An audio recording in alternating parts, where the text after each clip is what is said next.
Greetings, family. I am multitasking, so just give me a second, okay? We're going to get started in just a second, but my grays are starting to show all out again. Feel me? Anyway. Yes, so I am just finishing up something that I've been working on for several hours, you feel me? So just give me a second.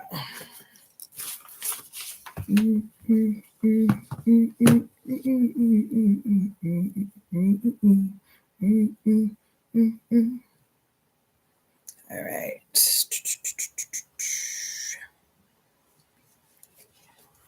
Just 2 seconds. So how y'all doing? Everything great? Let's see. Greetings. How you doing, Boss? Let's see.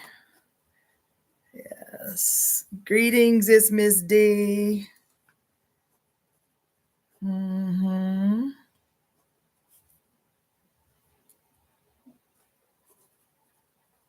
Fascinating.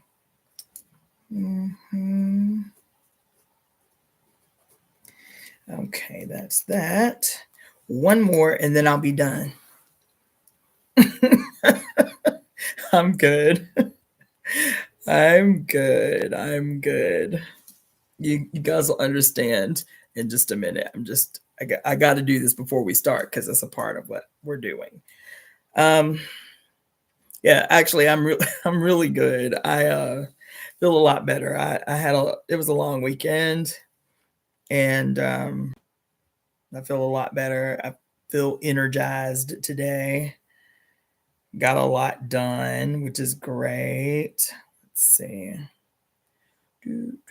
Oh, that's what I wanted. Dang it. Okay. I got this. What's this girl's name? I got this girl's song in my head. Ooh, what is her name? I can't remember. She's a little Black British singer. I'm gonna look her up real quick because she's so fire. And I got this little song in my head. It's called Hot Hot. You make me hot hot. Hot hot. She's so cute. I love her. I'm gonna tell y'all in a minute because she's just so gangster. Y'all gotta check her out. She's been around for a minute, but every time she comes through my little feed, I'm just like, oh yes, my girl. Yes.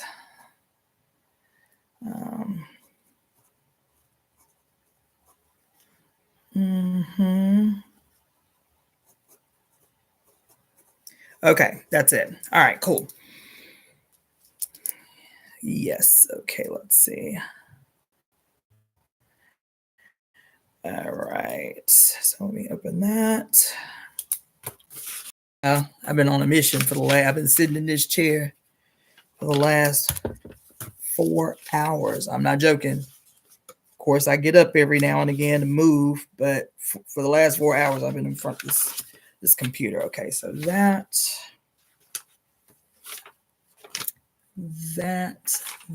and that. All right, cool.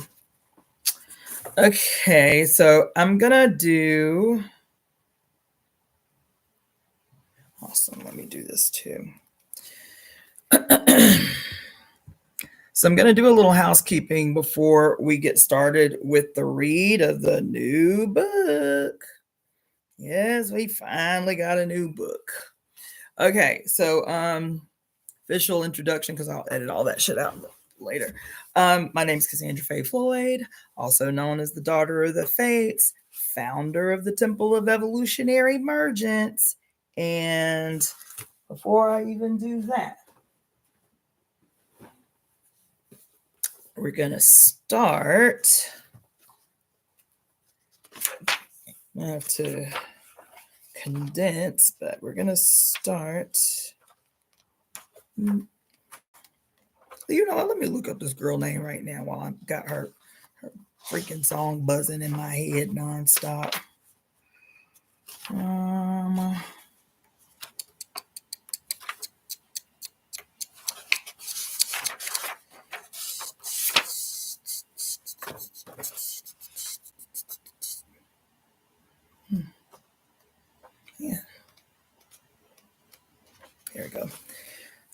look this up right now.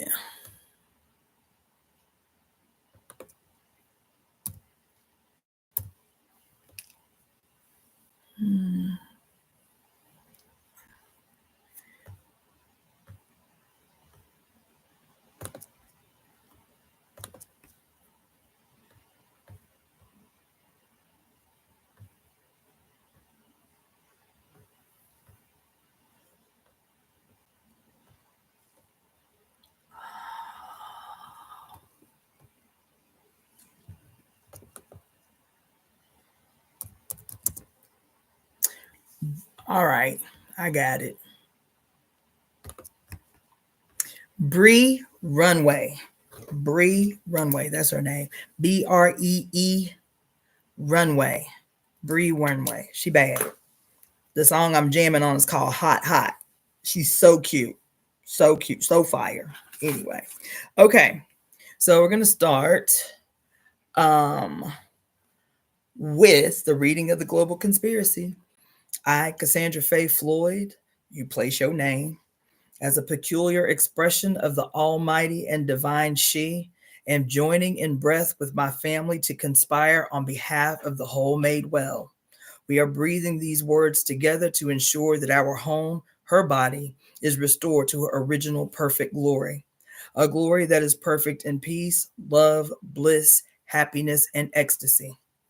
This world exists because we collectively will it so. We are the representatives of the mother's reign on earth. This beautiful conspiracy is spoken as one cosmic earthly orchestra to guarantee heaven on earth. With the power of our mothers, we welcome this glorious future into the now. It is, as we say, Mommy and I are one. So, welcome, everyone. I am glad that you are taking the time this very late in the evening to join me for what we've all been waiting for, been promising for weeks, is the beginning of a new book. It's a big one. It's a thick one. And it took us forever to get through the last one. But the disclaimer is that this is, a novel, which is not my typical read. The only other novel that I have read on my channel is the other book by Octavia Butler, the prequel to this, which is Parable of the Sower. So there won't be a lot of commentary or a lot of need for breakdown as it is a novel. So this is what we're going to be into tonight. But there's a little housekeeping that I wanted to do before we get started, because I've been MIA for a couple of weeks, as you all have probably guessed. Wonder, as many of you have been emailing me like, where the hell you at? You still alive? Type of thing. I am alive and kicking. So I want to catch up on some housekeeping before we move on. Okay. So first of all, check your emails tonight. So those of you who won the raffle a couple of weeks ago, I sent out most of your emails tonight so that you could go ahead and book a time slot.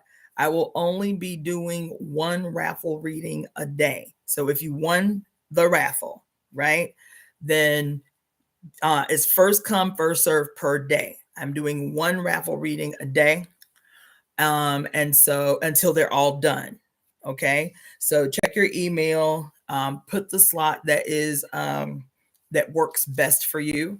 Actually put 2 just in case somebody has already snatched that spot. And I'll be doing that until they're done. Okay. So check your emails.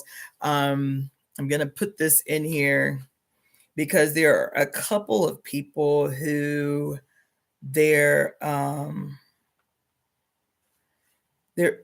I can't find their emails. So Nebby, Constance, and Lisa J that are on here.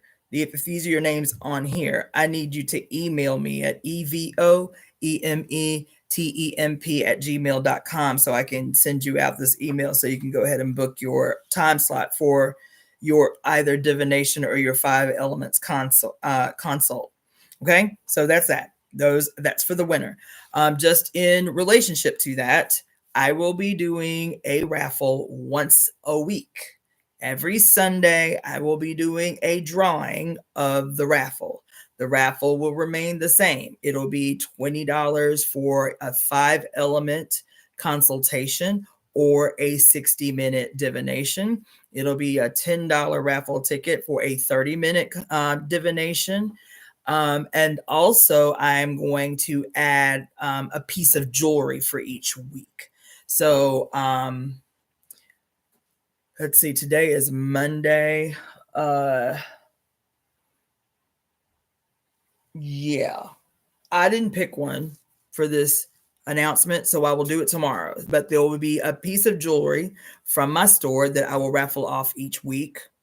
So that'll be a piece of jewelry each week and one of the 3 consult offerings, either a 30-minute divination, 60-minute divination, or a 60-minute 5 elements consultation, wellness consultation. Okay.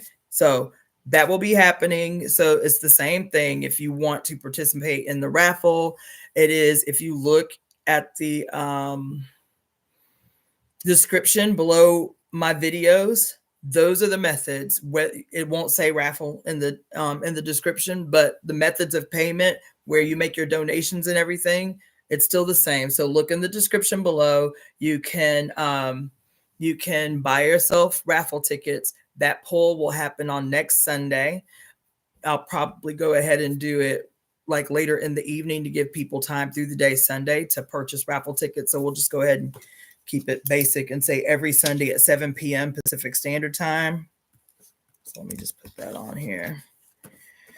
7 p.m. Pacific Standard Time every Sunday is when I'll do the raffle pull. And so just, pay for your raffle tickets either through the Zelle and the Zelle email address. Excuse me. The Zelle email address is EvoEmeTemp @gmail.com. That's EvoEmeTemp That is, you can do that through Zelle, through Cashapp, PayPal, or Venmo. Get your tickets. Make sure whatever method you use to pay, make sure you specify raffle and 5E if you're trying to do the raffle for the 5 elements pool. 60-minute T or 30-minute T. 60-minute 5E or just 5E, 60-minute T or 30-minute T or jewelry. Okay. And so for the jewelry raffle, it'll be $20. It'll be $10. I'll go ahead and do a $10. I'll do 2, a $10 jewelry pull and a $20 jewelry pull.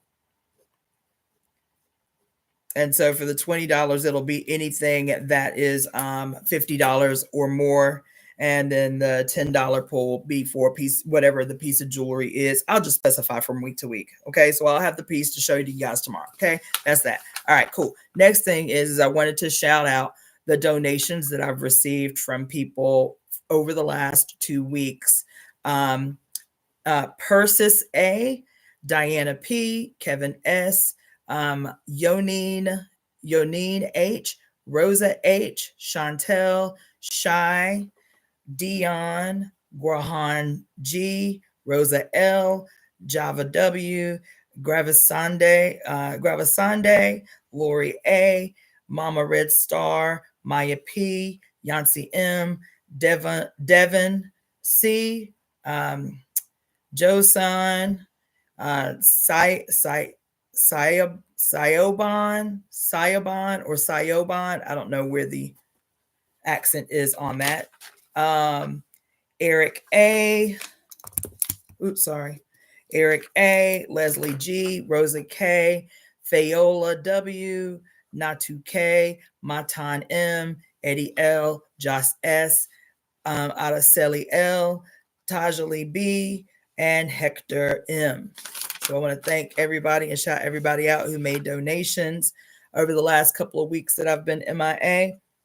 And then last but not least, I wanted to shout out those who have signed up to be members of my YouTube channel. So I'll just say a little bit about that. And also you can go into the description below this video if you're tuning in via YouTube. You can go to the description below this video, and it'll tell you how you can become a member. It'll say join. It'll have a little red thing and it'll say join. And so there are 3 levels of membership. There's the Oshun level, the Yemaya level, and the Oya level. And one of the perks not listed in there, but that I'm going to be saying every week, is that not only the perks that are in the membership themselves, but also in addition, people who sign up to become members of my YouTube channel will also be able to receive discounts on all services. So if you want to get a divination, if you want to get a 30-minute, 60-minute divination, a 5 elements wellness consultation, whatever, then if you join at the Oshun level, all the services that you want, you will be able to get $10 off each service.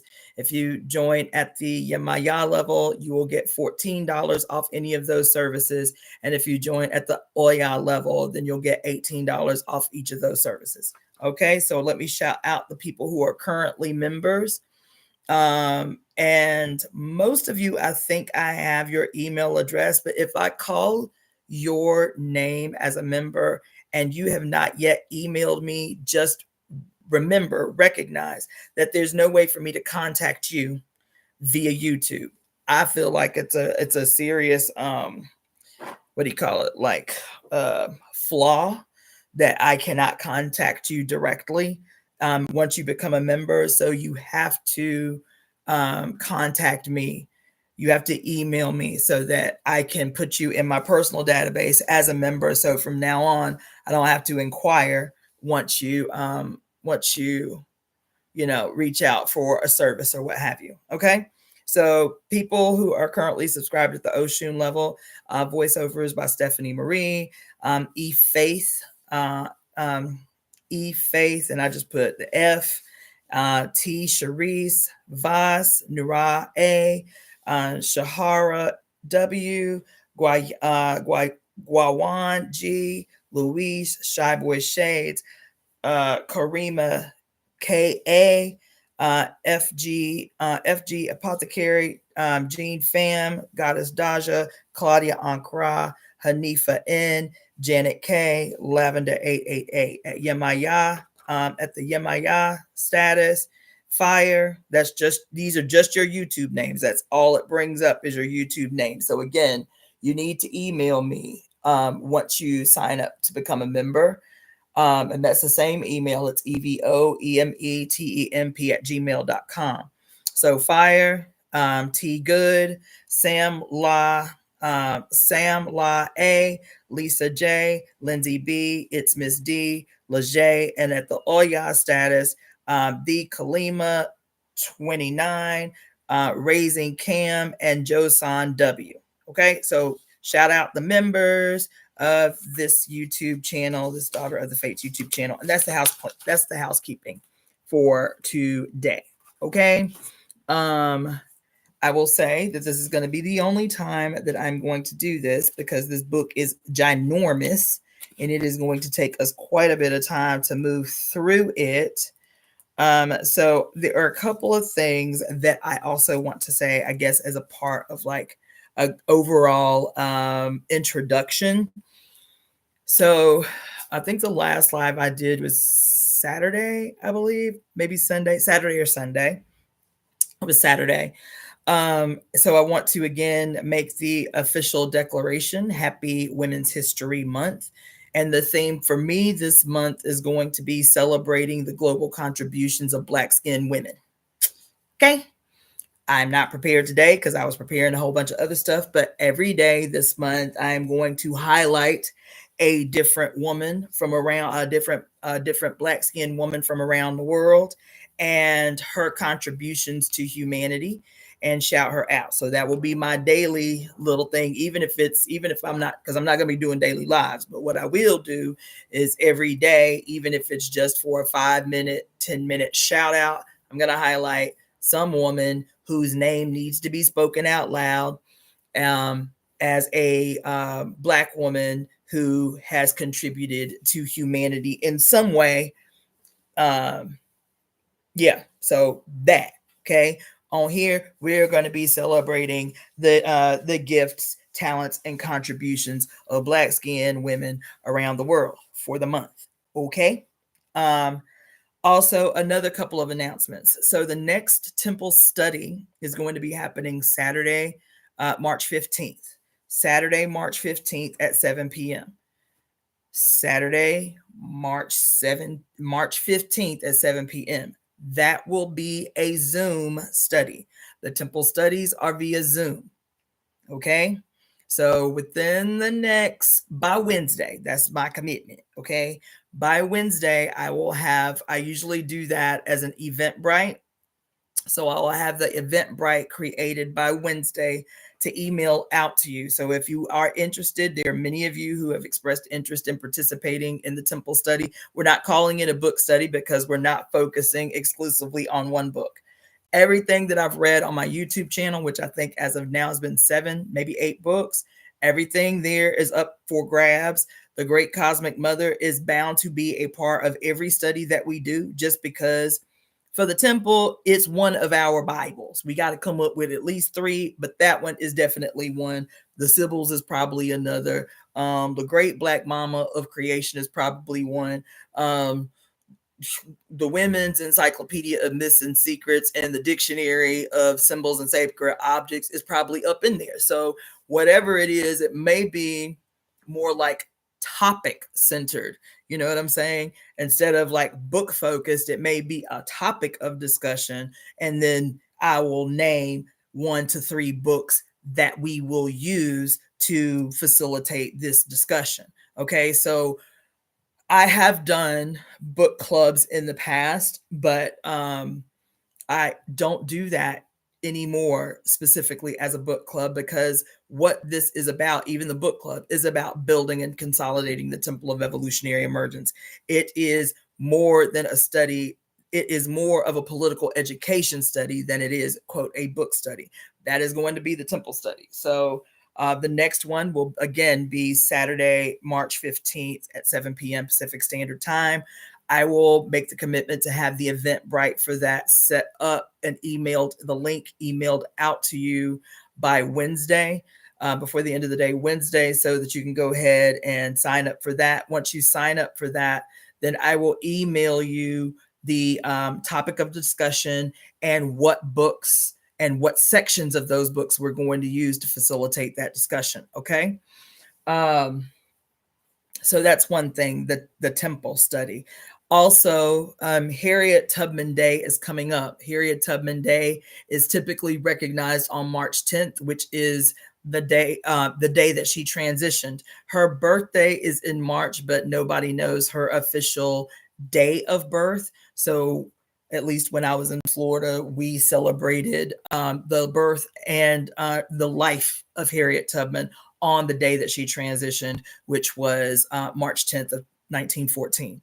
So because her birthday falls on a Monday this year, we're actually going to be doing a small gathering here in Los Angeles on that Sunday, March 9th. That I will live stream here via YouTube. So I will also be disseminating over the next 2 days the information about the celebration for Harriet Tubman's life. That will be happening on March 9th, Sunday, March 9th. Also, I think this may be the last thing. Also, the equinox is this year. This month. The spring equinox is on March 20th, which lands on a Thursday this year. Now, the sister that has been allowing me to use her property to do certain things for the temple, we are doing probably just a small ceremony on the equinox, because I went hard last year on the equinox. Like I went hard on the equinox last year.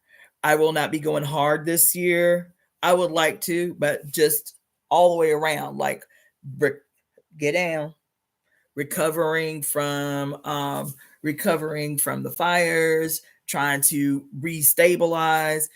I just don't have it in me. So we're going to do a small ceremony on on the 20th, which is a Thursday. And then that weekend, either Friday or Saturday, I'll let y'all know about that. Either Friday or Saturday, we're going to have like a gathering at her spot, like DJs, vendors, but still like low key, nothing major, but we're still going to have a gathering, a full on like Equinox gathering on either Saturday or Sunday. So I'll be able to let you guys know about that by Wednesday too. For those of you who are local, same thing. If you want to email me, if you're interested in participating on location for the for what we're planning for the Equinox, then email me at EvoEmeTemp@gmail.com. The month of March is really big this year, and just in terms of, and I'm not going into it. I probably won't go into it. If you're interested in some of the astrology that has been talked about for the month of March, email me and I can send you some links to stuff that I've been keeping up with. But I just don't have it in me. I'm doing too much. Okay. So I don't have it. I'm not going to do a big deep dive on the astrology for the month. But I do have at least 3 links that I've been listening to pretty regularly since our entry into the month that I will be glad to send you the links to those if you email me and tell me that you are interested in kind of preparing for the month of March. It's a big one. If I feel so moved between now and whenever, maybe, but I have a lot of other stuff that I'm trying to plan. And so I'm not gonna do a deep dive into the astrology for this month. There are a lot of people who are doing that. And so if you're interested in that, just email me. Okay. So let's see. So that Harriet Tubman, the temple study. Okay. Yeah. All right. Okay, so that there were a couple other things that I wanted to mention. Hold on. Child, y'all told y'all I keep notes everywhere. You feel me?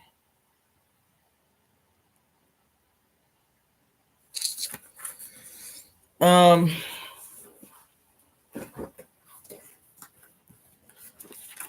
see. I watched this video the other day while I'm looking for what I'm looking for. I watched this video the other day. I forget the sister's name. She's a lawyer. And it was a video actually about Megan Thee Stallion, but it was interesting. It was within the context of this sister is a defense lawyer, and she is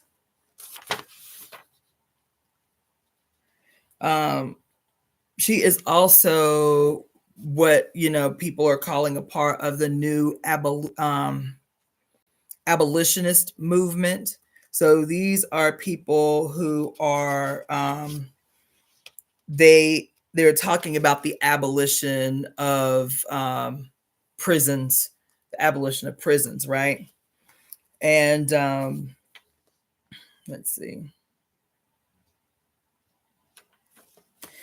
It was interesting, her perspective, because she was talking specifically, but she was creating like a background for entry into this discussion about Megan Thee Stallion and what's this guy's name? Whatever the dude's name, Toby, the dude who shot her, right? And she prefaced by saying that even though she is an abolitionist, that she like many other women breathed a sigh of what is his name? Is it Tory Lanez? I don't remember the dude's name, but anyway, she said like many other women, she like many other women breathed a sigh of relief when he was convicted, right? And she said that a lot of people have been saying that that's kind of a contradiction for her to be an abolitionist, but was happy to, quote, see a Black man go to prison. And her frame of reference, Tory Lanez, thank you. Her position was that when I, that there's this idea, when discussing the whole concept of the quote new abolitionist movement, that that people just want to see the doing away with prisons. And it's really interesting, this conversation, because it's huge here in LA. I have worked with many people who are a part of the abolitionist movement. And in theory, I can understand why. And I think it was the first time I'd seen someone talk about the alternatives, because when you hear a lot of people talk about the abolitionist movement, it's very ambiguous, right? Like they talk about the necessity for alternative needs, for justice and, and so on and so forth. But they don't give any clear ideas about what that looks like. And I'm gonna tell you what I think about that. Because I watched this girl's piece was about an hour and a half long.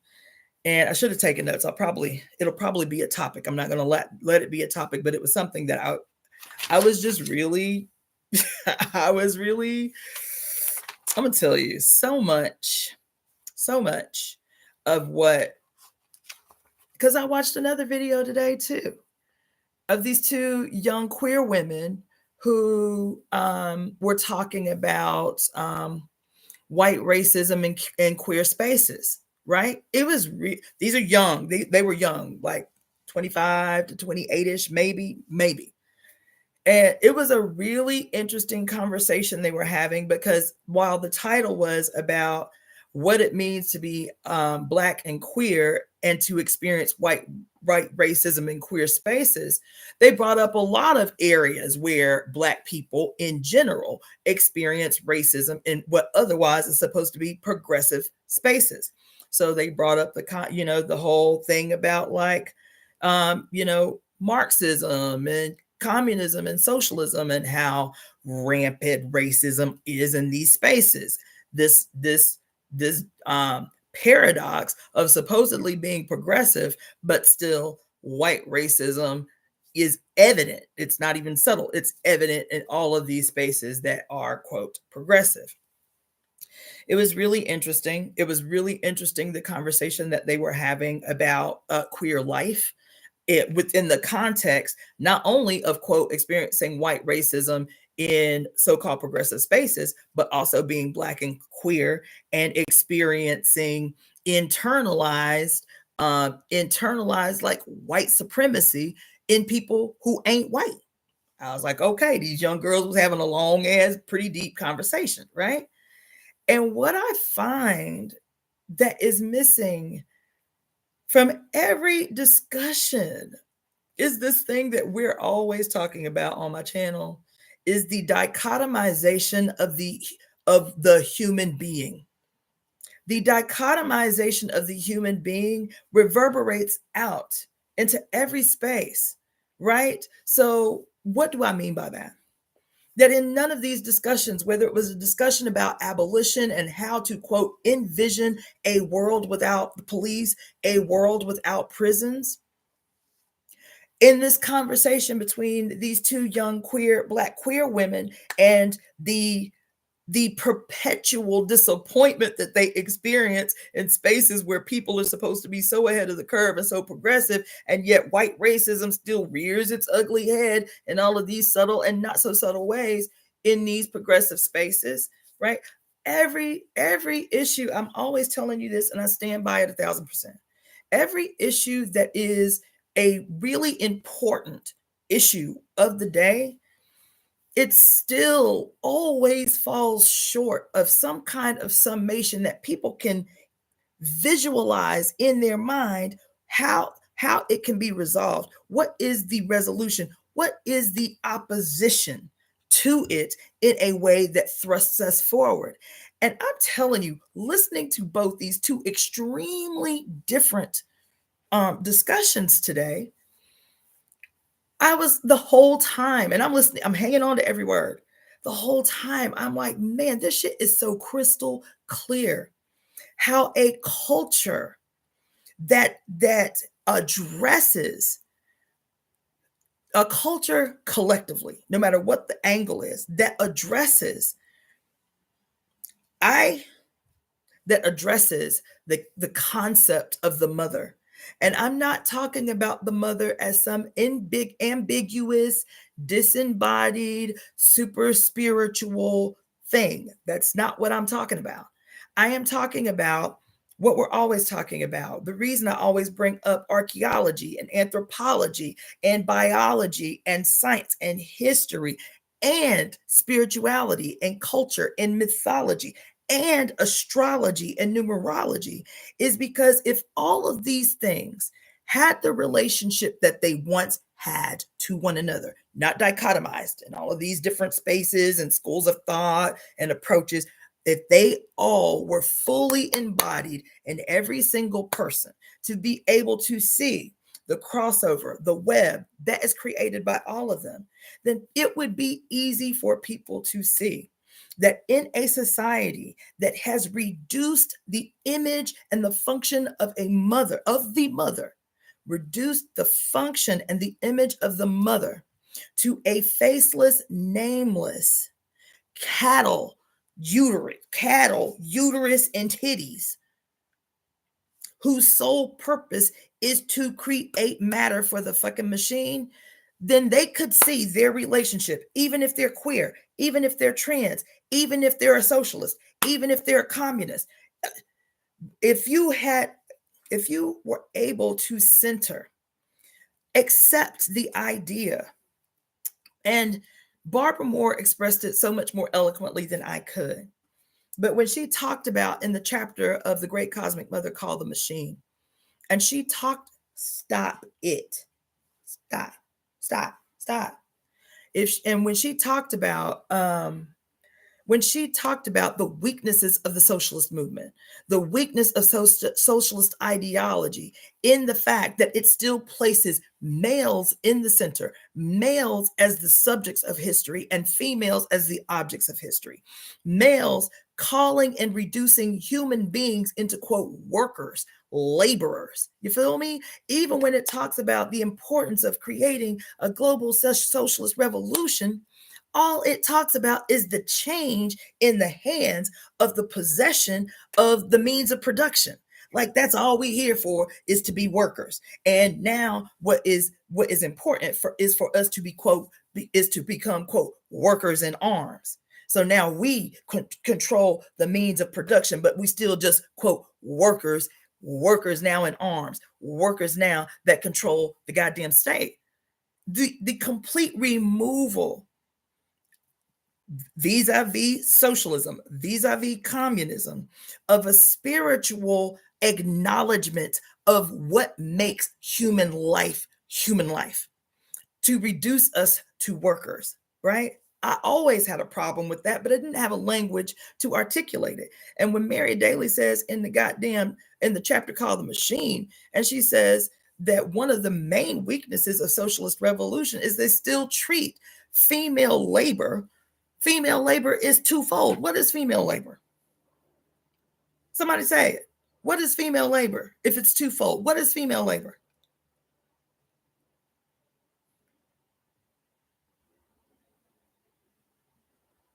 I ain't gonna leave y'all hanging. Female labor is twofold. That the first labor on earth in human history is what females have to do in order to create new human beings. That's the first labor. And that the exploitation of the worker's labor could not exist without the exploitation of the first labor, which is childbirth. And so, because we completely just jump over that, ignore that, socialists do the same thing that capitalists do with different ideology attached, is the reduction of the centrality of the first labor process, which is that commitment that some female makes to allow some spirit that she doesn't know to come through her to have its own destiny on this planet. Do you understand what I'm saying? And so with that being the very first thing, because I hear it so often and it's so subtle, but for me, it's overt, to hear queer people, rightfully so, talk about the myriad of ways that they experience their peculiar brands of oppression and, and demotion and, exploitation, and being able to move about the cabin on the terms that they set, or how they have to, quote, like the brother said the other day, quote, butch it up to get certain jobs or whatever. So to hear queer people talk about the very peculiar ways that they experience oppression is just, it's always absent this first primary question. Would my circumstances and situations be what they are if female people who give birth to human beings on the planet no longer suffered exploitation and oppression? To not demote the significance of the struggle that you make, but to put it squarely within the context of an economic exploitation that is the exploitation of female bodies on earth for the sole purpose of the production of real life babies to be exploited by those in positions of power, by those who own and control the means of production. This is why culture, this is why mythology, this is why tradition, this is why an understanding of astrology and these historical repetitious patterns, right, exist. This is why it's so important to have those conversations within the context of an economic and a political and a historical conversation and understanding. Otherwise, you will just always fall just shy of an understanding that could really win something for you. To be having a conversation about abolition, the abolition of prisons, the abolition of the state is what an abolitionist movement has to be about. Not just to absolve, not just to abolish the prisons and the policing system, but to abolish the state as we know it. You understand? That's a discussion for another day. But to have a conversation like this sister had, which was very, very well laid out, very interesting. But I felt frustrated the entire time I was watching it, because as soon as I thought she was getting there, she was coming close. She even talked about her own peculiar circumstances with abuse. And just as I think she was getting close, she falls short, because her understanding is this narrow view, this narrow issue, and nothing else intertwines, right? And so to have a conversation about abolition, about envisioning a world without police and without prisons, without understanding that we've already had a world that did not have policing policies or prisons, and that world existed under goddess worshiping societies that we conveniently call matriarchal and matrilineal and matrifocal societies. It's so interesting how easy it is to talk about matrilineal societies and leave out the fact that every single goddamn matrilineal society on earth was centered around an ideology, a cultural ideology of the goddess. They were not separate. The lived experiences of the human beings that lived in these societies, meaning that there was no poverty, meaning that there was no one that starved, meaning that there was no one that was sick, meaning that there were no classes. Every time you hear archaeologists or historians talk about matriarchal societies, it's always this radical reduction of the significance of matriarchal societies. But then when you go into Black power circles, and they always talk about, before we met white people, there wasn't no jails, there wasn't no prisons, this and that, and this and that. And what did Marx call it? He called it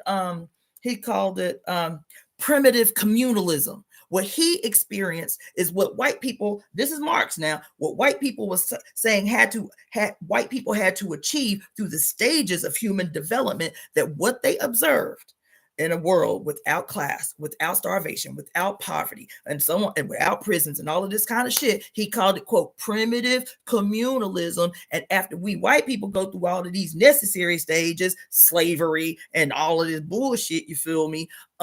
Then once the workers take arms, I have to teach y'all a lesson on the goddamn the stages of human development according to Karl Marx, and tear that shit up and let you know why it's trash.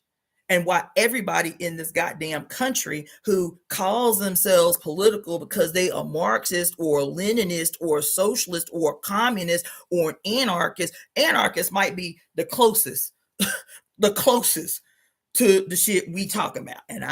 And you feel me? But Marxist, Leninist, communist, socialist, trash. Throw the shit in the garbage. Because according to Marx and his theory, his idea on the stages of what he says are the necessary stages of human development before we can arrive to the utopian idea of communism. You feel me? Because socialism isn't the peak in his idea. Socialism is the necessary armed struggle against the former bourgeoisie. You feel me? And after that armed struggle, it's not like the bourgeoisie is just gonna say, okay, they take their defeat and say, okay, cool, y'all won, so y'all now can have control of the means of production. That ain't how it go. His idea that this is the need for the workers in arms, right? Is that after, quote, the socialist revolution, the workers have to maintain the state apparatus. What is the state apparatus? It is an apparatus of coercion. It uses violence, whether it's physical violence or ideological violence, to maintain the status quo, whatever that status quo is. And under a socialist revolution, the status quo would be what? It would be a social collective control of the means of production and the social collective production of wealth. The social collective ownership of wealth and the social collective production of wealth. In capitalism, the idea is a pyramid, right? It is private ownership and control of the wealth, and collective, the pyramid on the bottom, the collective production of wealth, but you don't own and control that which you produce. In a socialist world, right? And what maintains that chasm between the private ownership of wealth and the social production of wealth? It's the goddamn state. It's the military, it's the police, it's the judges, it's the court, it's the prison, it's all of those terrible violent apparatuses, along with the other side of the state, which is ideological violence. It's the TV, it's the music, it's the this and the that and the this and the that and the this and the that. You feel me? Also, I would throw religions in there because religions teach you to self-police. The religious apparatus of the state teaches you to self-police. You understand? These are the institutions that maintain this abnormal split between the haves and the have-nots, okay? This is capitalism. Socialism, you have social production of wealth and you have social collective ownership of wealth, right? What maintains this is the state, the violent apparatus of the state, which according to Marx and Lenin and all of these dudes is still going to be necessary for some long period of time to suppress and wipe out the former bourgeoisie, because they will still be plotting and scheming to regain control of the means of the production. You feel me?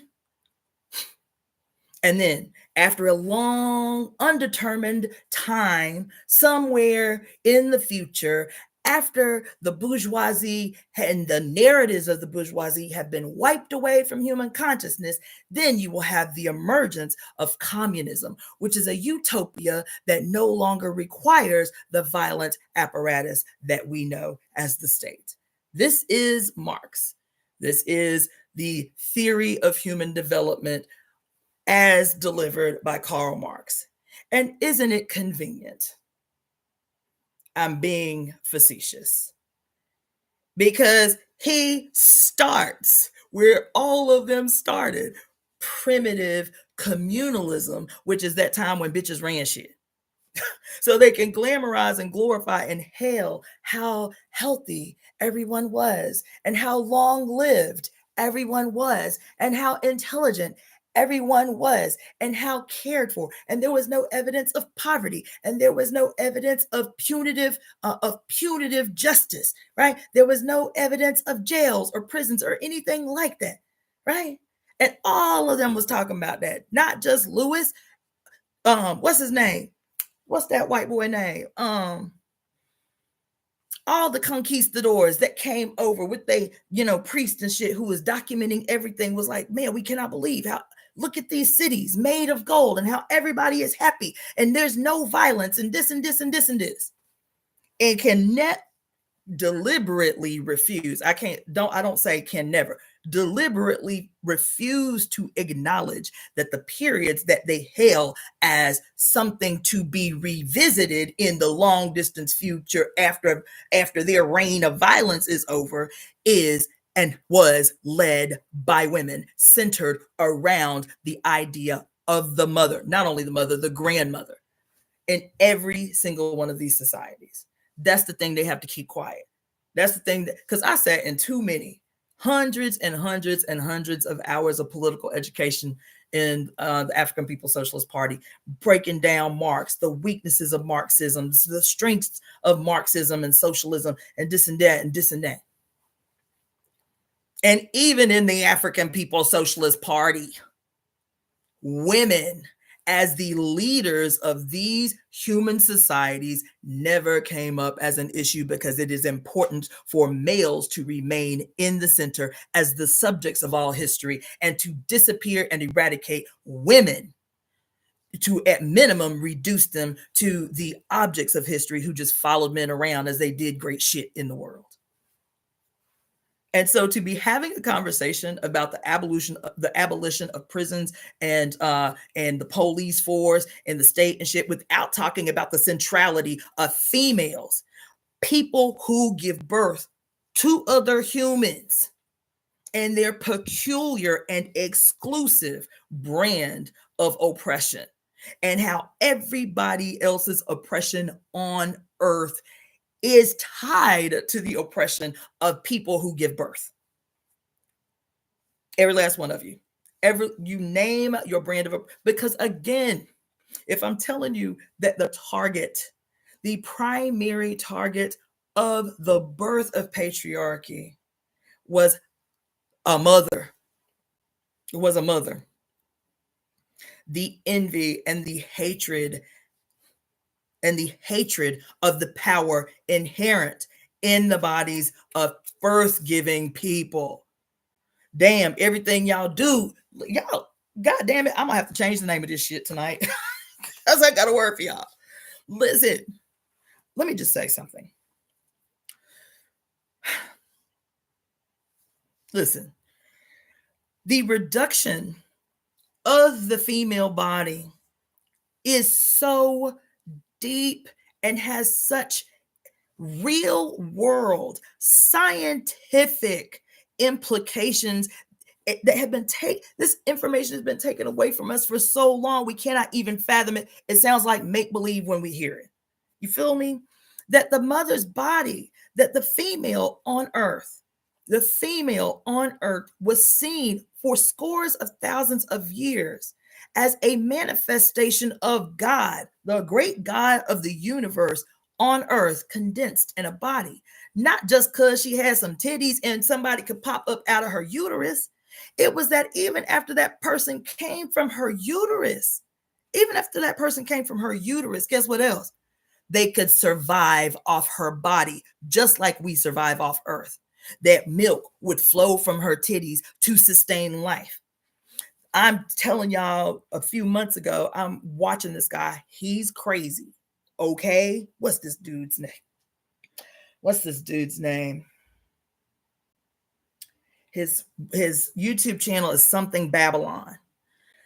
Now, I, being a scientist, okay, I coming from a long family history of schizophrenia, okay, I can wade through madness to get to the root and the essence of what I need to extract from madness. You feel me? I'm prefacing that way because this dude is crazy, like certifiable, okay? But his page, again, it's not for everybody. That's why I watch it, because I can weave and wade through and get what we need. I would not tell everybody to go up on this white boy page because he is crazy. He is certifiable. However, this crazy certifiable son of a gun, got 3 PhDs. Okay. He speaks 16 languages. He learned a dead version of Greek so that he could start taking all of these books that nobody had been translating because they are in a dead language. He learned the dead language just so he could reveal the secrets that were hidden in the shit, right? And this guy, now we talk about the moon blood on here all the time, right? I'm going somewhere, so just walk with me for a second. We talk about the mother's milk. These are the two, and the blood that mothers bleed at the time of birth, right? The necessity of blood and milk for the sustaining of the human race, right? Blood has to be present and milk has to flow in order to sustain human life, all right? Now, but we had been reading in the Women's Encyclopedia of Myths and Secrets for some time about the other healing benefits of that which flows from the woman's body. The majesty placed on female humans for the better part of the human epoch was because her body itself was life-sustaining and healing. And we're just now getting to a place where we're talking pretty much en masse about the healing properties of the menstrual blood, the stem cells, and the potential for the resolution of a multiplicity of diseases through the capturing of women's menstrual blood, right? But let me tell you what this boy did. This crazy dude I'm telling you about. He's crazy, but he's genius. He's a PhD anthropologist and archaeologist, right? And he said that there was a point in his work where he had become really frustrated and felt like he had hit a brick wall because there were these, every time he went to a site, it was like it would answer a lot of questions, but then it would make him have a lot more questions. It was like all these big giant pieces of missing information. And he said one of his mentors told him, he said, I'm going to tell you something that nobody else in your field will tell you. As a matter of fact, they'll think you're crazy, right? He said, if you want to find the missing holes in all of your anthropological and archaeological research, he said, what you need to be studying is not locations. He said, what you need to be studying are the lost works that came from those societies. He said, especially those works that are about especially the pharmacopia. If you can find the pharmacopia from all of these different regions in Europe that you're studying, in particular the Mediterranean, Greece and Italy and all of them places, he said, if you can find the pharmacopias of these places, this is where all of your stuff will come together. All your missing information will come together from your archaeological digs and all of this stuff. And so he said so many of them were written in languages that were no longer used. And so he spent many, many years learning dead languages. Okay. Just so he could read the pharmacopias of these areas. And he said, he just one video, it's on Medea. Y'all, you can watch it if you want to. Okay. I'm just warning you that he is insane. How he talks is insane. how his brain work is crazy. Okay. But if you can wade through the crazy, like if you can work through the crazy, every time I watch this dude, and for me to say somebody is crazy, like they really got to be on one. Okay. Y'all don't ever hear me talk like that. They got to be really on one. This dude is on one. Watch 5 minutes of one of his videos. You'll be like, oh my God, yes, he really on one. He is really on one. But I would imagine, y'all know me, the kind of wormholes I go into, they still very superficial, baby. I don't have the opportunity to go as deep as I would like. But this dude has been able to go as deep as I one day would like. And I would imagine if I am able to go that deep, I too would be certifiable. That's all I got to say about that. But he starts talking about, this woman who had been deified after her death, Medea, Medea or Madea. I think it's Medea. Medea was a queen. She was from, where did he say she was from? Libya. Medea was from Libya. Now, this is what I mean, y'all, when I'm talking about how we women, y'all who watch me, how we have to rewrite history and how we need to take chapters. And like, we need to be like the crazy ass, like conspiracy theorists that you see on TV, and that you go in their room, right? Or you go in their little man cave or whatever, and they got like all of this stuff on a wall, and then they got like a thumbtack and a string and a thumbtack and a string, and then that string go to that. Like, that's how I need to be up in this bitch. You feel me? So I'm listening to this guy talk about Medea. Right now, of course, he has weaknesses because he is white. His white worldview will not allow him to make certain statements. He will just come to a point and then he'll have to pivot because he too, as a European descended human being who has held on to, in a lot of ways, white supremacy, even though his page is all about the goddess and the evidence of the goddess and in the European world and this and this and this and this. He can only go so far. He can only go so far because for him to go too far is for him to end up surrounded by black. So he will say that Medea, right, is from Libya. But when you look at the thumbnail for this video interview that he did on Medea and the ubiquitous presence of Medea throughout the European world, but she from Libya, you feel me? The picture, the image that he has as a representation of Medea is a white woman with red hair. But nigga, you just said she from Libya. You said she was a queen from Libya who ended up going into Europe and making this impact all over Europe. And he talks about everywhere she went and how all of these men who are saying she was my teacher, I learned from her name, and all of these texts that nobody can read because the language is a goddamn dead. You feel me?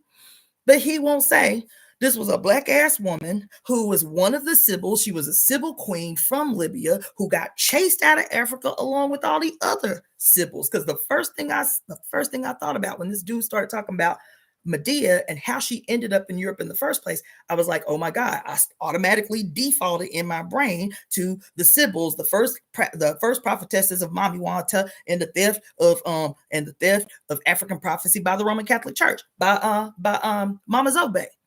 This is being able to, in an instant, pivot to some other information that is directly tied to what you may be watching now and doesn't directly seem tied, but your brain is like crossing threads. You feel me? So this dude, let me tell you, I'm gonna shut up about this, but let me tell you why I mentioned it in the context of this discussion.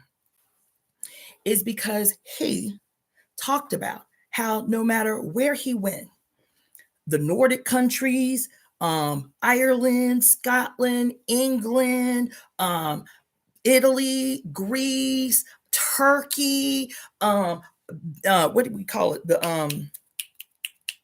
The Eastern European countries, along like the place where the Eastern European countries and Asia meet, you feel me? No matter where he went, there were these pharmacopias all over the European world.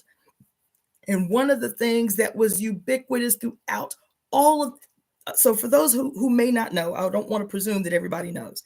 A pharmacopoeia is like a collection. Damn. So those of you who are watching on my IG channel, they cut my feed off at the top of every hour. So it's about to go off now in about 20 seconds. So I'm going to cut this off and then just bring up a new live if you are interested in hearing what it is I'm talking about, or you can join us over on my YouTube channel, which is at DaughterOfTheFates. You have to put the at sign and write Daughter of the Fates as one word, or it'll take you some other place crazy.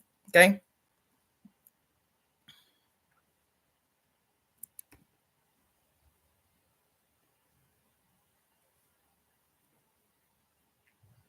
That's funny because this thing, IG is no longer even letting me save my videos. I guess they too long. So just give me a second. I'm gonna bring this back up. I want y'all to rock with me because this is still related. Yes, I'm talking about Medea. Yes, I'm talking about the goddess. Yes, I'm talking about the magic of women's bodies. I'm still talking about the goddamn abolition of prisons and jails. I'm still talking about the white supremacy and white nationalism that still shows up in progressive places, especially where queer people, black people are concerned. I'm still talking about the same thing, but y'all got to walk with me. That y'all know how I teach by now. Okay, so this dude is talking about greetings, Letitia. So this dude is talking about the thing that was ubiquitous throughout the European and what you call the Mediterranean world at that time. The thing that was ubiquitous was so what I was saying is, what's a pharmacopoeia? A pharmacopoeia is a collection of healing, like modalities, things that people, it's like my grimoire, right? Things you work out over time, you tweak it a little bit, you change it, you try it out on people, you say, okay, that didn't work well, this did work well, whatever. It is it's what I call, what I show y'all here. I think I don't have it in here. I think I put it in the other room, but it's like my materia medica. That's a pharmacopoeia. Materia medica is just a collection of all the herbs and all the formulas available in Chinese medicine. That's a pharmacopoeia. It's the same thing. It's a collection of herbs, what they do. Are they toxic? Are they deadly? Are they contraindicated? That's a pharmacopoeia. But it's worked out over ages, mother to daughter, father to son, in the case of, Greece and all of that shit, right? Same thing. He said the thing that was ubiquitous throughout the known world, not just in Europe and the Mediterranean, by the way. There are these stories, and I have told you these stories, in pre-colonial West Africa, let me say pre-patriarchal West Africa and pre-patriarchal Egypt as well. He said in European pharmacopoeia and Mediterranean pharmacopoeia, the thing that was ubiquitous as the most powerful substance, I'm misquoting, I'm sure, but the most powerful substance to I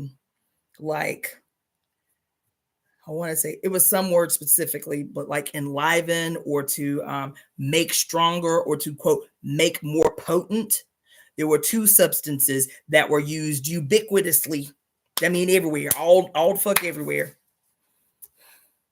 to bolster, to boost the medicinal effect of any formula or potion, right? Being used for sickness or otherwise, medicine, magic, all of that. The saliva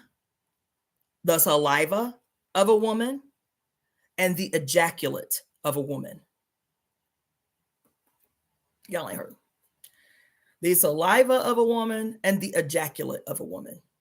Then what he does is, with these ancient pharmacopoeias, he starts going through the Christian Bible and demonstrating all the ways that the, quote, miracles of Jesus were outright thefts of miracles that were performed solely by women. Solely by women. Remember the story about Jesus putting his spit in some blind man's eye and he could see again? Outright theft from multiple pharmacopoeias throughout the European and Mediterranean world, where saliva was regularly used for diseases of the eyes, where female ejaculate was regularly used for diseases of the eyes. Now, I told y'all this. I went on some little tangent because in my mind, when I hear that, people are like, that's crazy. People just crazy. Oh, they were so crazy back in them times. But for it to be ubiquitous throughout the known world at the time, right? My default was not they crazy. My switched brain was, okay, this is not actually crazy. What I need to understand is what was happening differently in the bodies of females that made their bodies healing, and everything that leaked out of their bodies had healing potential, had healing capacity. And how have we changed? What has changed not only in our bodies, in societies that has impacted our bodies, where now our bodies are no longer healing, as it were. We are more susceptible to sexually transmitted disease. We are more susceptible to XYZ, this, that, and such, right? And it becomes, quote, the faultiness of our anatomy that makes us predisposed. And yeah, this is something I could go off about, because I've thought about it a lot. I've thought about it a lot about these narratives that exist in the world about, like, during the, quote, peak of the AIDS epidemic, and how the face of AIDS, is Black women, Black heterosexual women, or whatever. All of this, I got an idea that I'm working on, y'all. I ain't gonna get that deep, but it just reminded me of this idea that I have been really passionate about. But the reason I mentioned that is because we talk about, I'm not even gonna go that deep. I'm gonna say the reason I am bringing this up is because we treat the pre-patriarchal deification of female humans as something that is strictly mythological, as something that was strictly, the ideations of ignorant, of ignorant savages. What did Karl Marx call them? The primitive communalism that deified females because they didn't understand the science of pregnancy. That's how most people will talk about that now. Is the reason that people thought females were like God is because they didn't understand the role that males played in inception, right? Not that. Even where the male priests were concerned at the burgeoning, at the beginning of the patriarchal shift from matrilineal societies and goddess worship to patriarchal societies and God worship and Father God worship, right? That even in the earlier eras, priests that were beginning to make their way into the goddess's temple understood that the only way that they could go into the same quality of divinatory madness was what? Was to what? Drink ambrosia. What was ambrosia? It was menstrual blood. It was menstrual blood. That priest recognized that there was something peculiar about menstrual blood, and the only way that they as males could reach divinatory epiphany the way that women did naturally was to drink menstrual blood before ceremony, before going into ceremony. That was a regular practice. That ain't from the crazy guy. That shit I just read happenstance in different sources, right? And so even when you watch, what's that damn show? I think it's the Da Vinci Code, and the whole thing, or even what's that white boy name? Indiana Jones, and they're looking for the Holy Grail, and it is said that if a person drinks from the Holy Grail, that they'll possess the secrets of life eternal. What's the Holy Grail? The Holy Grail is the uterus.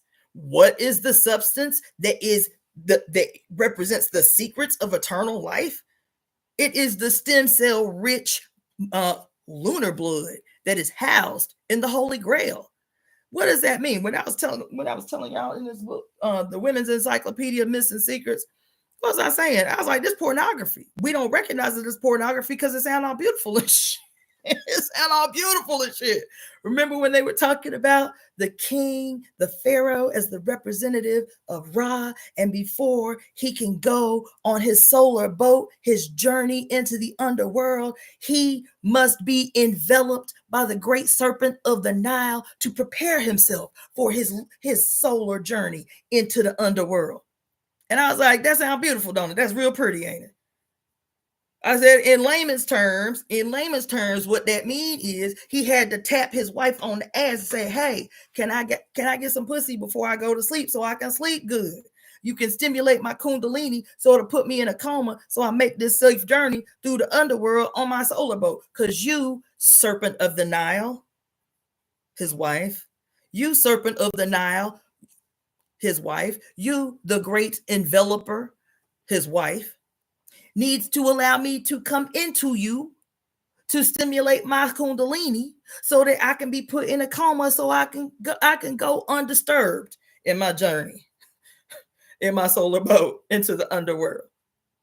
I said, that sounds real pretty. And because we take mythology literally, we cannot understand what it is that is being articulated, right? And so, what was I saying? Damn. What did I say just before that solar boat thing? It was a damn. Somebody remind me, God damn it, I lost my thought. There was a reason because the solar boat was a metaphor. The solar boat was a metaphor. What was I talking about just before that? God damn it.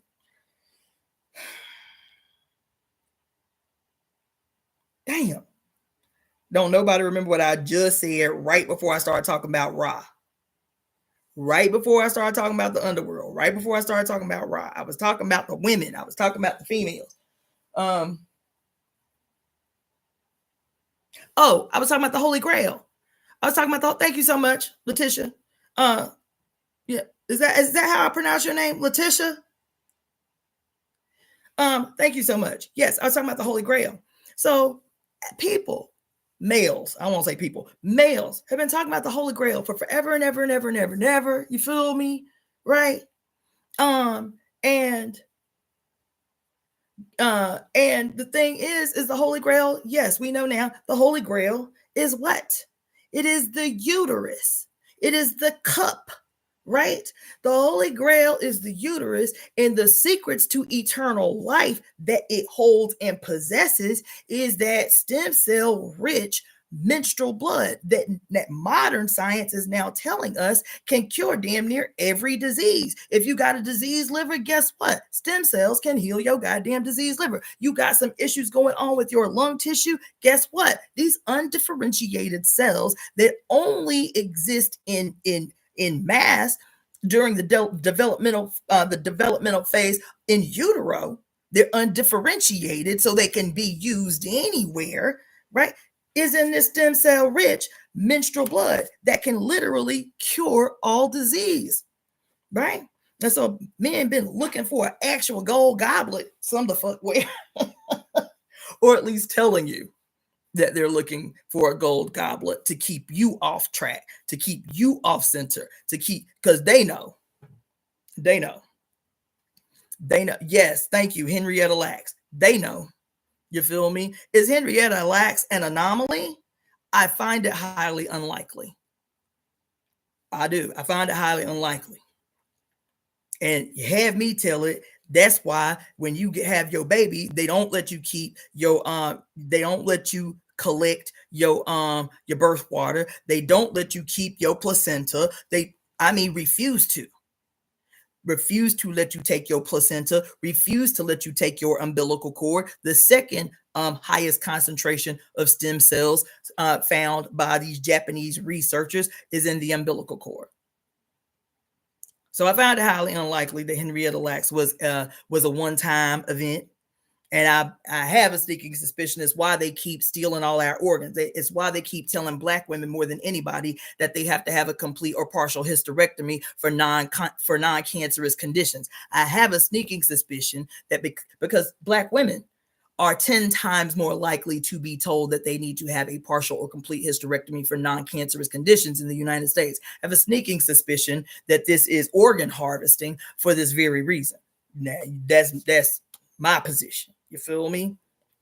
But the reason I got on the whole holy, the Holy Grail and the secrets of eternal life, this is what they say, that if one drinks from the Holy Grail, then they too will learn the secrets of eternal life.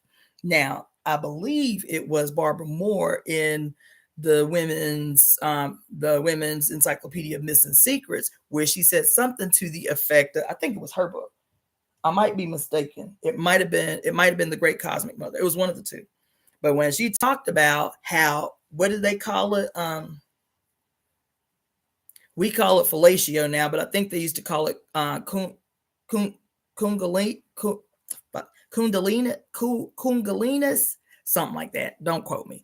But the art of going down on a woman, right? That if it was, listen, in the pre-patriarchal age, it was seen as a cunnilingus. Thank you. She knew what I was trying to say. That it was seen as a ceremonial act that is repeated to today, but turned into a as the evidence of your manliness, of your manhood, of your gangster, right? But that act, it is in the Great Cosmic Mother. That act was a pre-patriarchal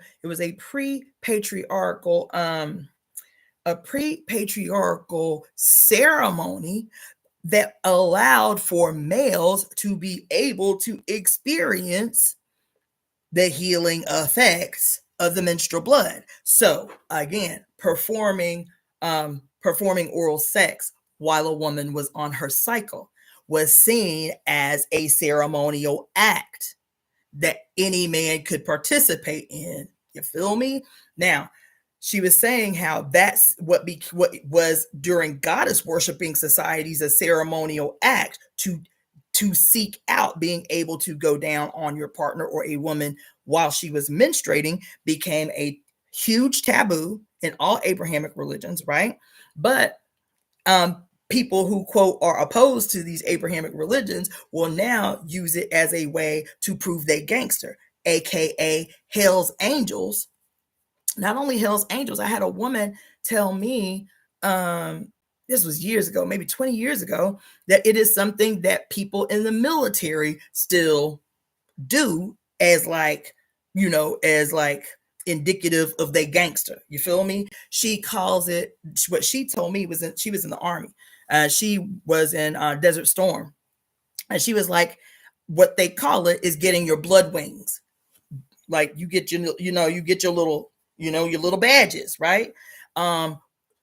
You tell somebody when you get your first blood wings, which is when you go down on a woman while she's on her cycle.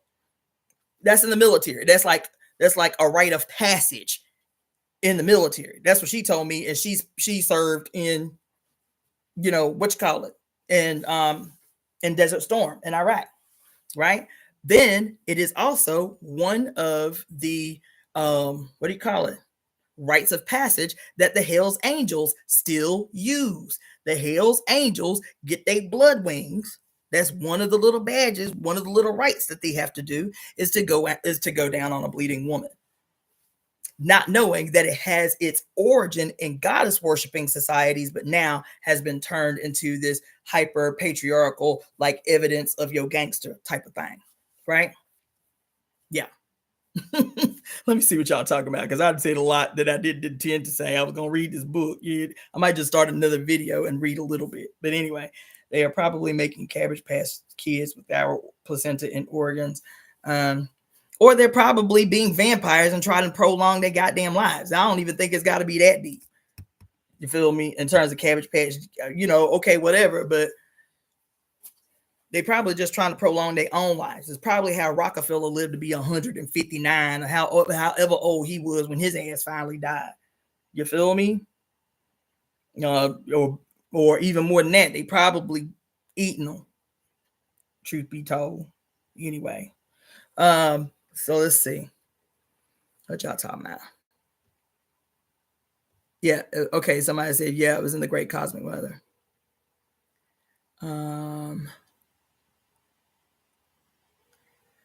Let's see.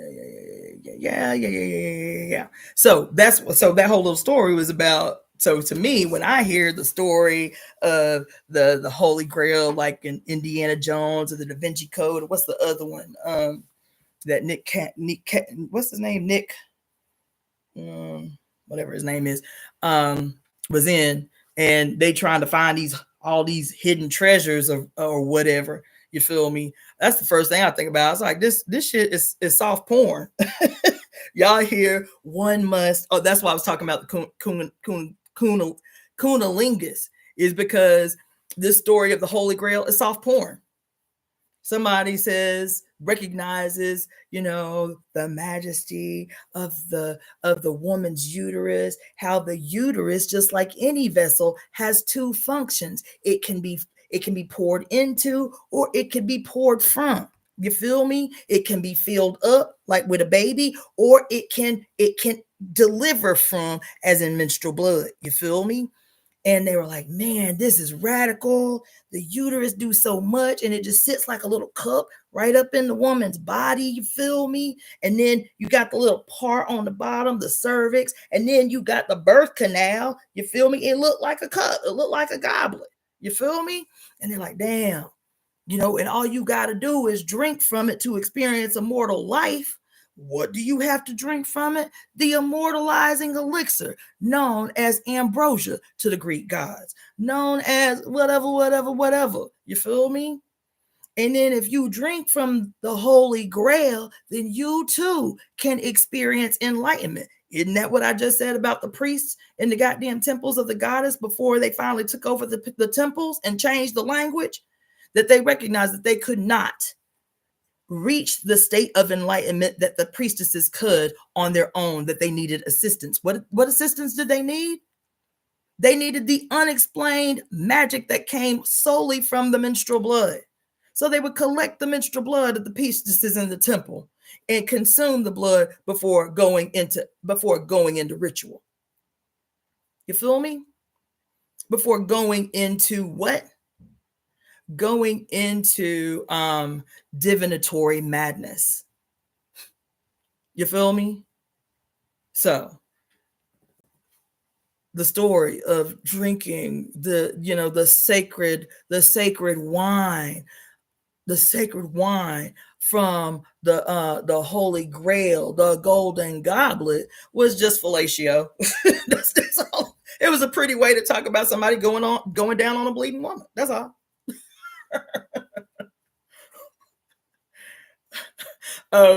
It's spelled CUNNILINGUS. CUNNILINGUS. Kungalinus. Or Kunalingus. Yes, I see that. If men could live forever, he would, since they can't settle for extending their immortality through babies.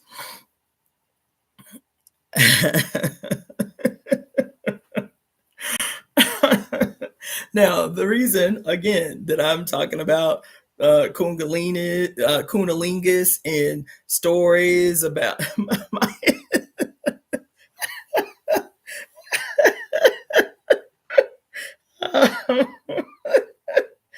Java Watson say my ears cannot tolerate this pornography. That might have to be something I do. That might have to be a book in the future for us, y'all. Is a breakdown of all the hidden pornography in ancient mythology. Anyway, yeah, I'm telling you, yo. So anyway, the reason I say that, the reason I went into all of that, it was really about women's bodies being healing. It was not a detached reason that for the greater part of 25,000 years, all human beings on earth saw the female human as synonymous with the powers of the earth and with the powers of the greater universe, known as the goddess. That's why most anthropologists and archaeologists acknowledge, at minimum, that for the greater part of the human epoch, there was no drawings, no structures, no statues of a male deity for at least what I think Barbara Moore talks about it in The Great Cosmic Mother, but not just her. That it wasn't until like let's see, so that's 2, that's 4. It wasn't until about 6,000 BC or BCE. It wasn't until about 6,000 BC or BCE that you saw the first male deities emerge. But for 25,000 years, all you can find is like, I don't know if y'all are familiar with Sheila Nagig, but little goddesses with their hands opening their vaginas so that you could see into the universe. They open vagina, they sitting with their legs spread open, their vaginas open, and there are stars and stars and planets in their vaginas. You feel me? All over churches, all over what have been turned into churches. Weren't originally churches, turned into churches, and the little Sheila on a gig all over them with a vagina wide open. You feel me? Or they call it the Venus LaSalle, right? The little faceless, but she got BB shots. She got little coils in her head. She got a big old belly like mine, just like mine, right? She got a big old booty with stretch marks on it because she didn't have babies. She didn't carry babies in her body. And her body done got stretched all the fuck out like the earth. Her body looked like the earth. Her titties all long and hanging. Mine ain't long and hanging no more because I had a reduction. But her titties is all down here, literally hanging on her belly next to her belly button. And this was the face of God. And the Venus LaSalle is like 10,000 years old. The first carvings of the Venus LaSalle were 10,000 years old. That there were no male deities, and males didn't have a problem with it because they knew that they were because their mother was. They didn't see themselves separate from her. And so it wasn't until 6,000 BC that you see the first male deities being constructed. You feel me? As a challenge to the mother, as a separation from the mother, as to identify as something outside her. But the reason for the deification of the female body for the greater part of our existence on earth was because everything that we naturally did had some type of healing effect for the greater good for everybody on the planet. Or what about women who, like you hear stories, it's not even stories, it's a scientific fact that say a woman has a baby and she dies in childbirth, that after a while, her mother, if the baby is given to her mother will begin to lactate again to feed that child. There's whole cultures. I forget what it's called. It's a name for it. Some of you doulas on here, what's it called when the grandmother begins to nurse? It's a culture where the grandmother nurses the grandchild. What's it? It's a word for it. I forget what it's called. I can't remember it, but it's a word for it. It's an old cultural phenomenon where a woman who ain't had a baby in forever will lactate for a baby that needs to be nursed if there is no alternative for that child to live, to thrive. She'll nurse again. She'll lactate again. That's science, baby. That's chemistry. That's blood chemistry and hormones that allows for her to do that. What triggers that is her relationship with the child, her proximity to the child, her brain, that hypothalamus responding to the cries that are specific to hunger in that child. And then her endocrine glands perform accordingly. You know what I'm saying? And so all of that, all the way back, the need to talk about our breast milk, the need to talk about the magic of the menstrual blood, the need to talk about the scientifically identified healing capacity of menstrual blood and umbilical cords. The stories from pharmacopias from all over the ancient world about a woman's saliva. Not just that. Hold up. Not just that. You ain't even got to go as far back as the pharmacopoeia in dead languages, because there was a study. I'm gonna find it. Let me make a note so I don't forget.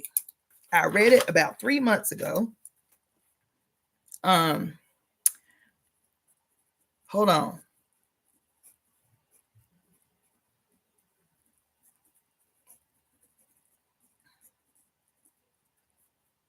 There was a study. I don't remember what, but email me somebody and make me keep that commitment, because a lot of shit I say I'm gonna go back and do, and I don't go back and do because I don't remember past this. You feel me? But this I'm going to do.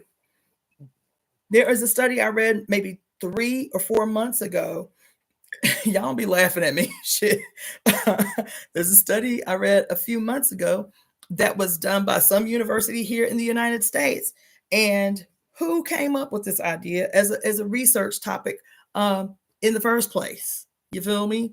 But the end result of the research was that they collected the tears of groups of males and females, people born male, people born female, and they collected their tears.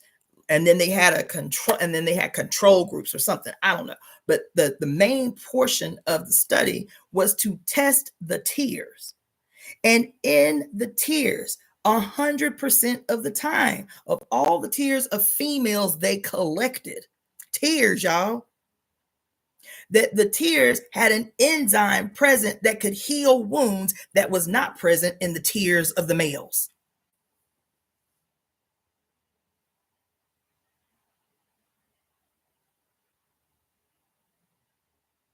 You heard? Royal, you probably missed the announcement because I'm going off. You missed the announcement earlier. I'm going to read the book, but I might have to end this live and title it something else so that I can read this book without the introductions. Okay? Java says she needs a cigarette. I am going to read the book. I'm probably going to spend maybe 30 minutes tonight reading the book just so I can keep the commitment. But yes, this was my introduction. But I haven't talked to y'all in a long time. And this was on me because, again, what stimulated this was me just talking about what stimulated me was me just talking about these two very intelligently done, very articulately done lives that I saw today. One about abolition, one about the abolition of prisons, jails, and the police, and one about Black queer people and experiencing racism in queer spaces, right? And both of them just perpetually fell short of a collective cohesion and cohesive understanding of what it is that must be confronted, that everybody on earth is fighting like hell to avoid. Everybody on earth is fighting like hell to avoid the centrality of the primary initial assault on female bodies by patriarchy to give itself birth, to give birth to itself, and then to sustain itself. The perpetual target, the primary target of patriarchy in the world is female birth-giving bodies. And that all of our oppression, no matter how it manifests in some way, is tied to that. If you want to undo the damage of patriarchy in the world and all of its manifestations, all of its isms, racism, white nationalism, whatever the ism is, that we all must face what we all are fighting like hell to not face. That's why I gave you the overview about the problematic weaknesses of anybody calling themselves progressive, holding on tooth and nail and for dear life to an ideology like socialism that was white nationalist socialism, and it was extremely antagonistic to women socialism. It was so that at some juncture they all had to have a position on it. I've got everything. I just read to y'all over the summer Lenin's position on women in the revolutionary movement. But damn, did it work? Was he forced to make this? Was he forced to come forward with this position? Because up until that point, he had not addressed the significance of women in the process of a revolutionary struggle. So now the women are kicking your ass. Now you got to say something about the role of women in the revolutionary movement. Mao had a position on it. Marx had a position. They were forced to make a position on it because, again, men in socialism and socialist ideology are the subject of history, and females are just the objects of history that just tag along with the men. You feel me?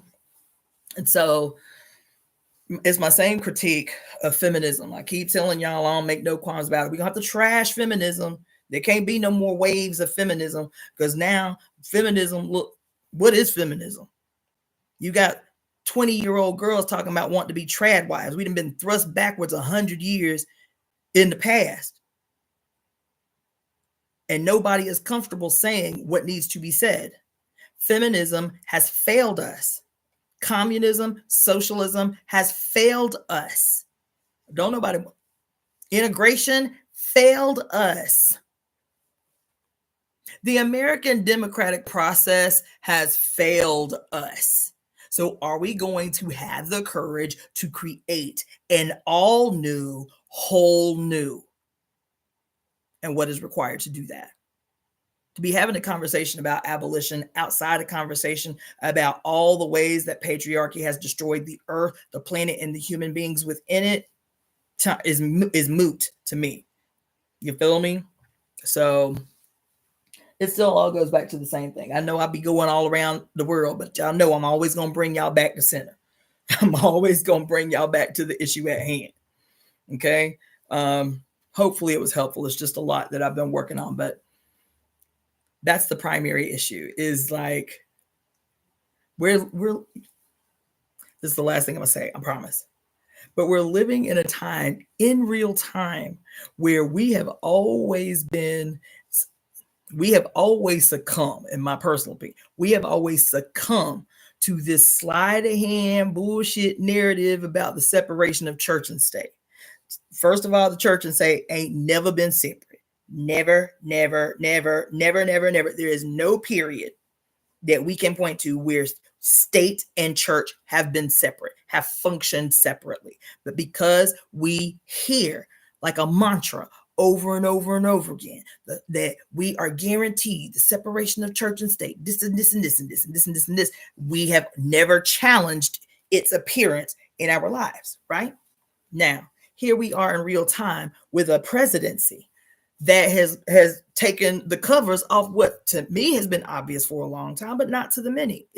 They've been able to kind of, okay, I can see the separation of church and state. I can see that a little bit. Now the covers is off. He's like, look, he straight up made the declaration. We have to bring God back into America. That's what he said. That second or third speech he made after inauguration. He is like, he said, we are going to create a department. What did I just tell y'all the other day? What day was it when I was talking about all these countries creating their little departments of morality, they departments of decency and all of this shit? Didn't I tell y'all that shit was coming down the pike in the United States? I just said that 24 hours ago or something, right? He declared that we're gonna have a department of Christian affairs or some bullshit like that. And he said, we are going to make it a federal offense to commit crimes against Christians. That's what he said. That's what he said. That's what your boy said. You feel me? And y'all all clutching your pearls and shit. I was like, but damn. All this is a new way to say that we still gonna target y'all same old black ass people and native ass people and Mexican ass people and anybody who don't believe what we say is the norm. Now we have a legitimate office that legitimizes our long-standing aggression against you others. What is this in response to? It's in response to the radical decline of Christian membership under COVID. It's in response to Black women being representing the greatest leaving, the group that is most leaving the Christian church. There are more Black women leaving the Christian church in this country than any other group of people. This is problematic to this institution that has thrived off the allegiance, particularly of single Black women to the church. This is a problem. It's a problem economically for the church. It's a problem spiritually for the church. It's a problem for the state because the church has provided this weapon that keeps people in place in their allegiance to the ideology. This is a problem. These people leaving the church to go to this voodoo shit, this Ifa shit, this Yoruba shit, this spooky shit. And so now you create an institution that gives you that appeals to the evangelical white nationalist. And when I say white nationalist, I'm not just talking about white skinned people. Everybody, listen to what I'm telling you. Anybody who is a Christian nationalist is a white nationalist by virtue of the institution. Anybody who is a Christian nationalist. And what I mean by a Christian nationalist is an evangelical Christian, is a Southern Baptist Christian, is a Methodist Christian. I don't give a fuck. Anybody that is a Christian nationalist is by virtue of the doctrine itself a white nationalist. I can take that several steps further. But since Christianity is still, quote, the dominating religion in this country, I'll leave it at that for right now. Anybody that's a Christian nationalist is a white nationalist. Brown, black, red, yellow, don't matter. Don't matter. Inherent in the doctrine is white nationalism. You understand what I'm saying? And so now white nationalism can regain supremacy through this institution that had been just on the periphery of the state, right? Like just enough wiggle room so that people weren't like confused. See, we are guaranteed the separation of church and state, and they maintain just enough of a divide to keep y'all confused. Well, Trump was like, look, we can just be outright with our shit now. Y'all done elected a billionaire 30 times 7 convicted felon. Like, there ain't too much I can't get away with. Y'all done told me that. When y'all elected me dead, y'all done told me straight up, there ain't too much I can't get away with. Ain't too much I can't get away with. So let's just pull the covers off. Let's go. Let's call it what it is. Let's call a thing a thing. And so he makes this declaration of the institution, the implementation of a department or, some shit on Christian affairs. I forget what he called. I'm going to go back to this video. But he's like, we're going to start prosecuting people who commit crimes against Christians.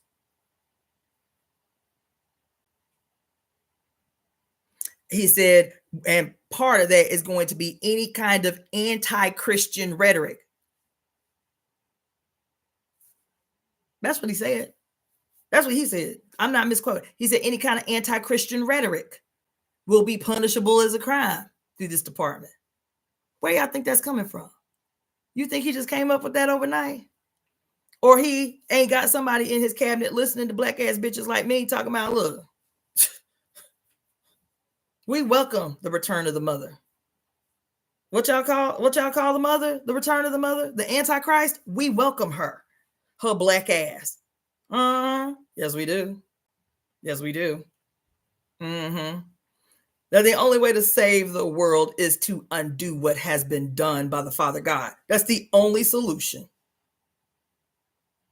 Y'all talking about a goddamn separation of church and state, while your ancestors, black selves, was praying to some white boy Christ with a rope around his neck, and holding the other end of the rope is a white boy praying to the same Christ. While the judge sitting at the bar, and the jury of your peers all white, praying to Jesus, and you praying to Jesus, and don't never see a paradox in this situation. You feel me? Good Southern white Christians going to church, good Southern black Christians going to church, and the black Christians going to church got to make it home before dark because they live in a sundown town where everybody Christian, but one half the city Christians is white and the other half of the city Christians is black, and they got to run from the white Christians because they live in a sundown town. And that paradox ain't never even been discussed.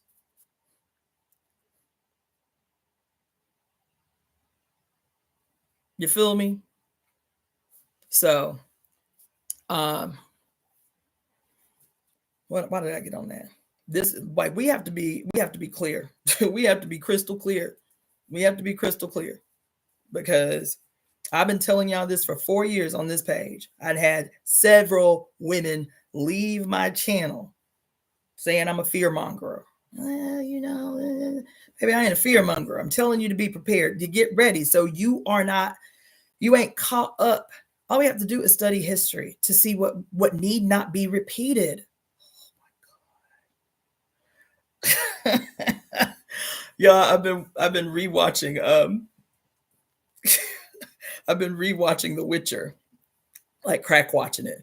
And just last night they were talking about like The Witcher is taking care of this little girl, right? And they're at odds about this approach for this thing. And he says to her, Time is nothing but the repetition of cycles. Time is nothing but the repetition of cycles, right? And she's like, I don't accept that. She said, I don't accept that. She said, as a matter of fact, what I believe is what the old elves used to say is that what has been need not be repeated. He was talking about some prescribed inevitability of what has been. So why even bother doing anything about it? Because it's just this inevitable repetition of cycles. And she says, I reject. This is the little girl telling him, his old ass, his immortal ass, telling him, what has been need not be repeated. How can that happen? The only way that can happen is for us to face our past, the good, the bad, and the ugly of it, so we know exactly what it is that we need not repeat. That's why you got parents. That's why I'm always telling my daughter, why are you going to turn around and make the same stupid ass mistakes I done made?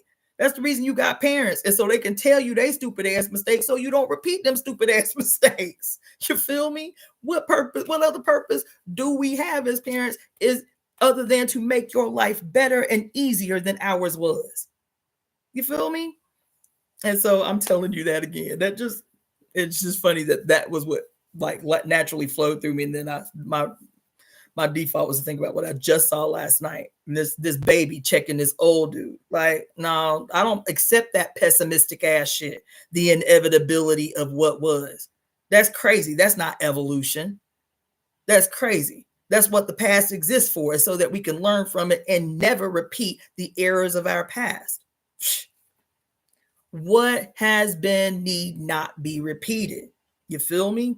And so we, like Black History Month and, Women's History Month, we get real deep and warm and fuzzy inside about our past, about all the things we created, about all the things we invented. And did you know the first so-and-so and this and that and this and that? What I always find like lacking in the looking back on our history and our great accomplishments is the failure to analyze within the same context.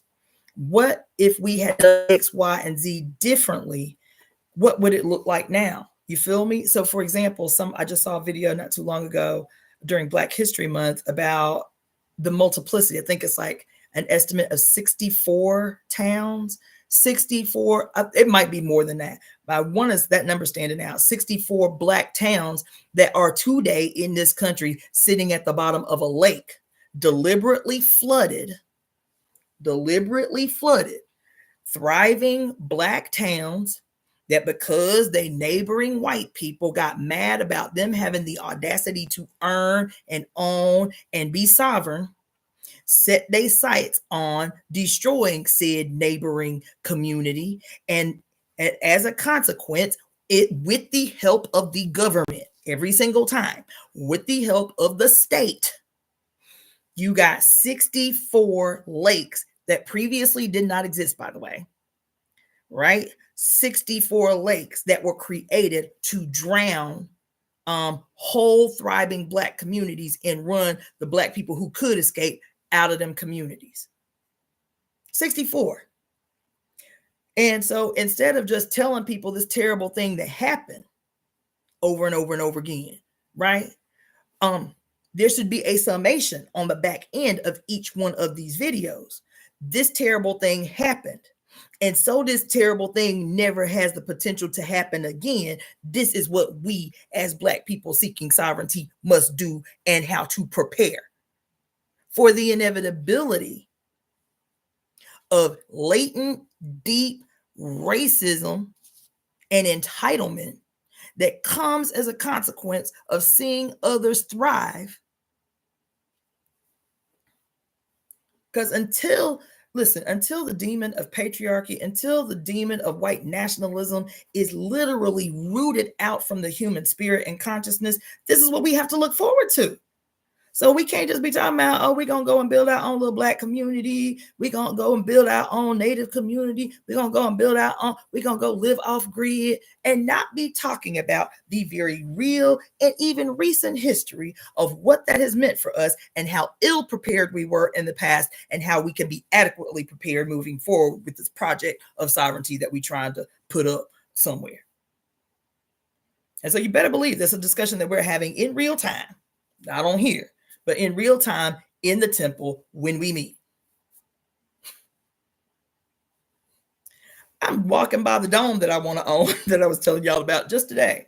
I'm walking by the dome and I'm thinking, okay, I'm plotting like it's already mine. Okay, so what we're definitely going to need is security protocols, 24-hour surveillance and 24-hour armed security. Yes, we're going to need that. It's irresponsible to conclude that you're going to need anything other than that. It's stupid. We're going to need a system of checks and balances. We can't just have one, what you call them? What you call the people that keep your books? I'm telling you, I do not know what's going on with my brain and how I cannot retrieve anything simple these days. What's the person? An accountant. Can't have just one accountant. You have to have a system of checks and balances and cross checks and balances. You have to have a minimum of 3 to 5 accountants that are keeping your books so that your shit is always in order and infallible, and you ain't got to worry about nobody stealing from you or, or misrepresenting or anything like that. This is what I'm plotting on my short little walk, because the place is only 5 blocks from me. My short little walk to the bank, I got to pass the building that we are going to own as the temple, the little Cinerama geodesic dome on Sunset Boulevard. You feel me? And as soon as I saw it, I was like, ooh, I cannot wait. Okay, who am I going to hire to do the artwork on the exterior of the building, right? Ooh, maybe we can have like a little, I'm telling you, it was this clear. Because I told you the entry looks like a woman giving birth and then this big old belly, right? I was like, so we got to paint it where it looks like a woman giving birth. I was like, ooh, and I'm sitting up under the over thing of it. And I was like, damn, do I know any glass artists? We should have a big giant glass chandelier as soon as you enter that looks like a clitoris. Like beautiful, like shards of glass that come down because you're going into this mystical vagina, right? And so there must be a clitoris that welcomes you into the entryway. You feel me?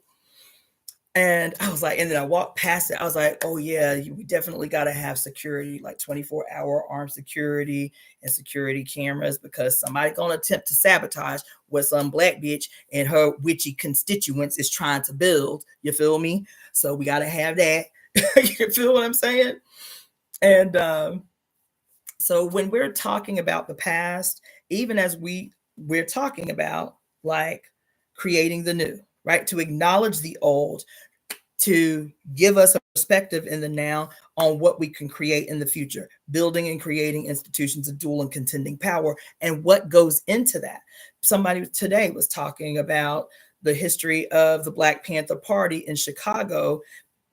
In the first night that the Chicago branch was preparing to do their first free breakfast program for the school age kids, they had already gotten all the food and all the supplies and all the donations, and so they, was doing the inventory and everything, and they went home to get ready to get up early to do the cooking and everything for the kids. And the place where they were keeping the food was broken into by the Chicago PD, and all the pigs started urinating all over the food. All the food, they just spent all night urinating all over the food. And the first thing I thought was, how in the hell could that happen? How in the hell, if you know the state and you have a clear history that you can go to about how devious and insidious and wicked the state is in its attempts to sabotage anything that even remotely looks like sovereignty. How could that happen? Where the security was? How could that happen? Even then, how could that happen? So all this guy was talking about was this terrible thing that the cops did. You feel me? My IG feed is fucking up. So all this dude did was a little video short on this terrible event with no conclusion. I just want to tell you about this terrible thing. We cannot do that. We cannot do that. We cannot do that. If you're going to tell somebody about a terrible thing, add to the end. The conclusion is, in the future, for what it is we are trying to build and create, for the world it is that we are trying to build and create, this is how we avoid, this is how we get in front of the potential that we know is a very real potential in terms of the wickedness and insidiousness and deviousness of a state that its greatest enemy is sovereignty. The greatest enemy of the state as it is sovereignty and its expression in any way in the world. We can't have nobody getting no ideas that they can live and thrive without the state. We can't have nobody getting them ideas. Y'all talk about relying on each other. We can't have it. Solving your own problems, absolutely no way. So he give all the bad ideas, give you all the terrible news. The repetition of that stuff without a conclusion for the future is demoralizing. What it does is it weighs people down. We know how wicked the state is. It's okay to acknowledge what has happened in the past, but add your own radical conclusion to the end. This is how we're going to ensure this shit never happens again. This thing that happened with the free breakfast, ain't no shit ever gonna happen when we implement these kind of programs. That shit will never happen. That's what the conclusion has to be. This stealing of, somebody earlier mentioned Sister Henrietta Lacks. This situation with Sister Henrietta Lacks, whose cells were stolen and used to benefit science, and these institutions, organizations, and schools and universities and hospitals have made scores of billions of dollars off her sales while her family were poor. That shit will never happen on our motherfucking watch. We need to acknowledge it. We need to recognize the past so that we do not repeat the errors of the past. It's not just to keep regurgitating terrible shit that happened in the past. What are the lessons that we learned from this? How can we plan accordingly to build institutions of dual and contending power to confront these very real potentials?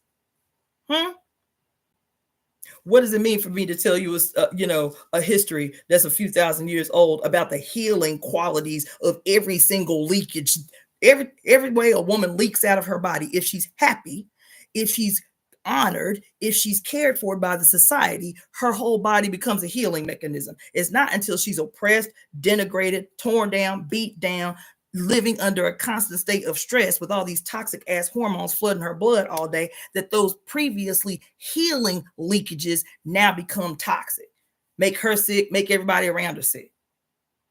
So it gives us some idea about how we have to treat women so that their bodies become free medicine again. You feel me? Or whatever. You feel me? That's why I tell you history. It's not just because it sounds so awesome and exciting and wow, this is so cool. No, we have a world to change and we have to use everything at our disposal to change that world.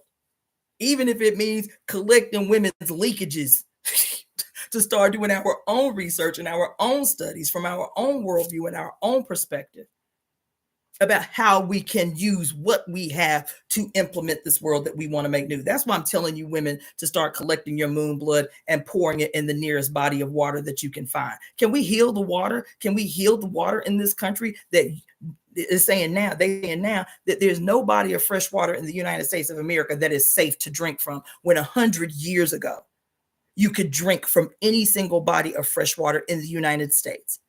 That is concerning. And I'm saying, now they're saying it's because of the agricultural industry and whatever.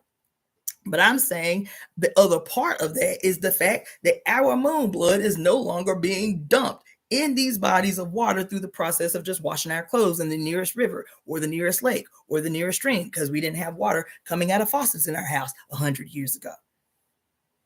So let's just conduct our own research. If I'm wrong, no harm, no foul. But let's get 1,000 bitches, 100,000 women, 1 million women in the United States to make the commitment to every month capture your moon blood and pour it in the nearest body of water, whether that body of water is the ocean or whether that body of water is a lake or a stream or a well or whatever, and see if we can make this shit pop.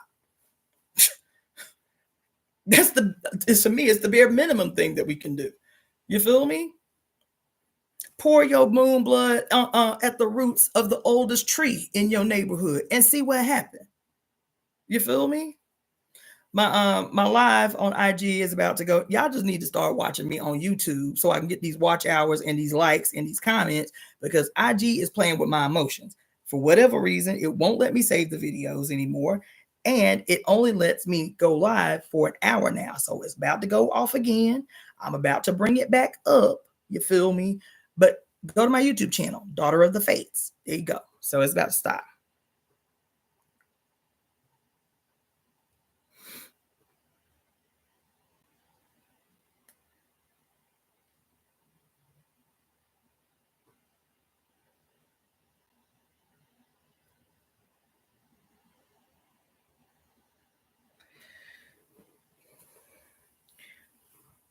So when we stop approaching issues in this myopic, compartmentalized way, again, going back to what I started talking about, when we start approaching everything from a cyclical, not only cyclical, from a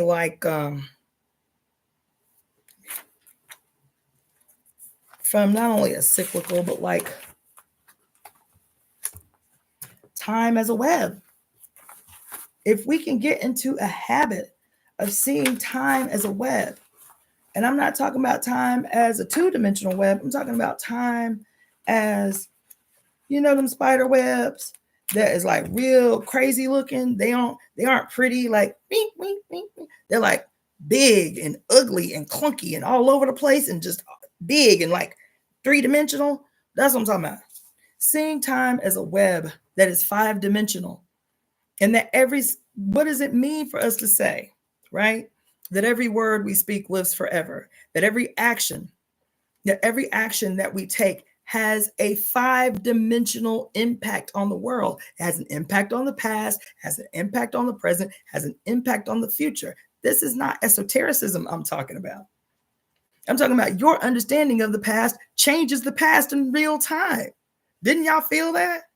When I just told them stories about all this great stuff the Black people did, but because we've been told that story in a myopic way, not tying that past to a future. Even when I talked to y'all, did I do a live last night? Is it my imagination? Am I tripping? When was it that I talked to y'all about the Shah of Iran? That's why I was talking about the Shah of Iran, is even though that was 1972, his presence on the earth, even though he has been long dead, his presence on earth still is having an impact in real time. In real time. Every event that has happened is like a pebble dropped in the water. Those waves will go on forever in every direction, not just the waves that we could see on the surface of the water, but that rock is having an impact all the way down the water, all the way down to the floor. Them waves are going in at least a three-dimensional direction. You feel me? History is the same way. Everything that we identify as an event, this is what is it? E equals MC squared. Is that the one that says for every action there's an equal and opposite reaction? And I ain't no deep ass scientist like that, but the idea is that an object in motion will remain in motion until what? Until something opposes the motion, until something stops the motion. Isn't that what it says? An object in motion will remain in motion. And so that's how we learned about the waves and the water, right? You throw a rock and them waves will continue to reverberate all the way out till what? Till it hits the banks of the lake, till it hits the border of the lake. And then what happens? Once it hits the border of the lake, it doesn't stop. It ricochets back in, right? The wave will move in the opposite direction. The motion of the waves will move in the opposite direction. That's everything. That's everything energy. Isn't an event energy? You feel me? And so even with colonialism, if you want to identify colonialism as a singular, quote, event in history, the reason it hasn't ended is because there hasn't been an opposing force to challenge its motion. An object in motion will remain in motion until it's opposed. For every action, there must be an equal and opposite reaction. There hasn't been. That's why this shit remains. That's why white supremacy and white nationalism remains. That's why patriarchy remains, is because there has not been an equal and opposite reaction. It is because it has been in motion since it gave birth to itself. Patriarchy gave birth to itself at the expense of the mother. Patriarchy gave birth to itself at the expense of the mother. And since its inception, it has remained in motion unopposed. So who do you think is in a position to oppose it? Is to stage equal and opposite reaction to it, if it is not uterus carrying human beings who have birthed a whole individual out her goddamn body. Because that's the thing that they envy, is the birth giving ability of females. That's it. That's it. That's why all the great spiritual men wear dresses. That's why all the great spiritual men take the mother's stories, disappear her off the scene, superimpose the miracles on themselves like they're the ones that did it. That's why the Bible called the spear wound of Jesus that, quote, poured blood and water a vulva. They don't have a leg to stand on without the mother. All the imagery that you have accepted is the evidence of the superiority of the invisible ass Father God, who still needed a woman's goddamn uterus to birth himself into the flesh. So even the fictitious God needed a uterus to come into the material world.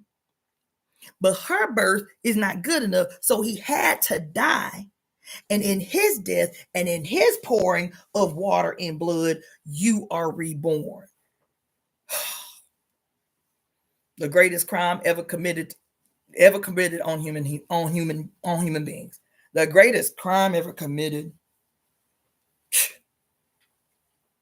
That even God himself, who hated females so much, though he created them, hated them so much that he did not have sex, that he did not have a wife or a boo. He wasn't like Zeus, who went around to and fro raping women and taking advantage of women and turning himself into doves and birds and all kinds to have his way with women. Zeus was a sexual maniac. Unlike Zeus, this God was completely disembodied. He was so superior. He was so supreme. He didn't even need to have a wife. He didn't even need to have sex. He didn't even need to have a mama. He did need that uterus for himself to be born as his son.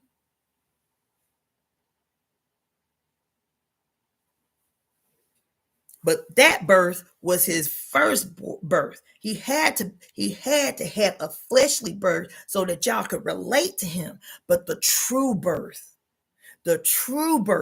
was the bathing in the blood of the Son. I'm covered in the blood of Jesus. The blood of Jesus, what? Makes me white as snow. And you got a problem with me telling you that your Christianity is the religion of white nationalism. Yo, black ass visualizing a white guy and his white daddy as the father, and your ass going to a white heaven in white robes. You gonna be white when you go to heaven? The Bible say to be white as snow, you got to be covered in the blood of the Lord. Is this your ambition, to go to heaven and become white?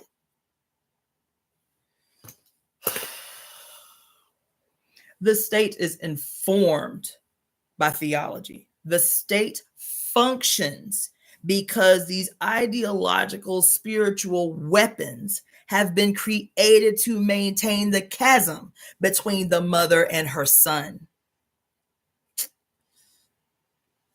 So the father becomes everything and the mother becomes nothing. A useless vessel whose only job is to, according to what Barbara Moore say, her only role and significance in the world is to be the carrier of sacred seed. And even that does not give her redemption. Ain't that something? Even that act of carrying sacred seed does not offer her redemption. So that's all I got to say about that. If you're having these discussions, political discussions and scientific discussions in a vacuum, we will never come to the right conclusion about what the world can be. We ain't got no problem with these patriarchal institutions, these patriarchal religious institutions defining life for everyone in the world, clearly seeing their relationship to the state, but got a whole ass problem with the idea of a new world under the leadership of the mother, under the leadership of the grandmothers, under the leadership of spiritual institutions headed by the mother, by the representatives of the mother. But you ain't got no problem whatsoever. You don't even question it. The reason the Arab world looks the way that it looks politically is because its political action and its state is tied to a theology that is completely opposed to the sovereignty of women. That's Islam. I'm sitting here listening to I'm listening to a Black trans woman today talk about, well, I have a problem with people, I get the very rigid base that she was coming from, but she was talking about, this woman was talking about Muslim women and them wearing hijabs or burqas. And, why would she say that? Right? And she was talking about this other trans woman who is from Spain, talking about the conditions of Muslim women who live in Spain. And the problem is the way the trans woman in Spain was articulating what she was trying to articulate sounded racist. It sounded, quote, Islamophobic. But the essence of the struggle that she was making was the fact that the women have been hogtied to a male tradition, an Abrahamic religion. So people will say all the time, well, it's women's choice if they want to wear a burqa, because Islam isn't really, against women. It's their choice. They'll tell you as Muslim women that it's their choice to wear the burqa. It's their choice to wear the hijab, right? That may be so, but women conditioned to accept their inferiority and male superiority through religion, through a God in their mind's eye that is male and benefits males. I too did a lot of shit, quote, as my choice as a Christian. My choice was informed by my ideology. My choice was informed by my indoctrination. And the evidence of that is that shit I was telling y'all the other day about the Shah of Iran, that in 1972, these Muslim women in a progressive Iran were wearing high heels, were wearing skirts at the knees, were not wearing burqas, were not wearing hijabs. They was going to college. They was becoming scientists. They was driving cars. I'm telling you, these religions are opposed. Their greatest threat on earth is the demand by women for total, complete autonomy and sovereignty, sexual autonomy and full sovereignty. That's their greatest fear. That's their great. So everything becomes the issue except the goddamn issue. Some Black trans woman talking about, it's racist to be talking about women in burqas. That ain't the only thing that trans woman said. She was talking about, and so it'll be reduced. What she was saying, what the woman in Spain was saying, will be reduced to Islamophobia. Not deep. The deeper discussion is, child, y'all don't want me to go there. Hold on, let me see what y'all talking about over here. I was just having a discussion with a friend, and she didn't get it. That's why, but it makes so much sense. Choice, not all. Oh no, it's imposed a lot of the time. Well, hell, I just told y'all the other day about the brother that I was in the party with who had an organization of 30,000 people in Sierra Leone. And I asked him, bro, why ain't in your bylaws, there ain't nothing about FGM, female genital mutilation. What, y'all ain't got no position as an international African socialist organization about the criminality of this freaking tradition?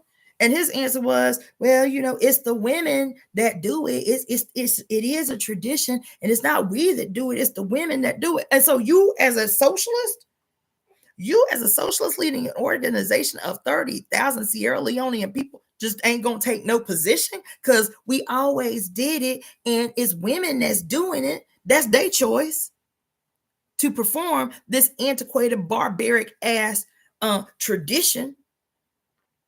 I just told y'all about the giraffe women, and we exotify it because we don't know nothing about it. Then you find out that this is a way to keep women in line.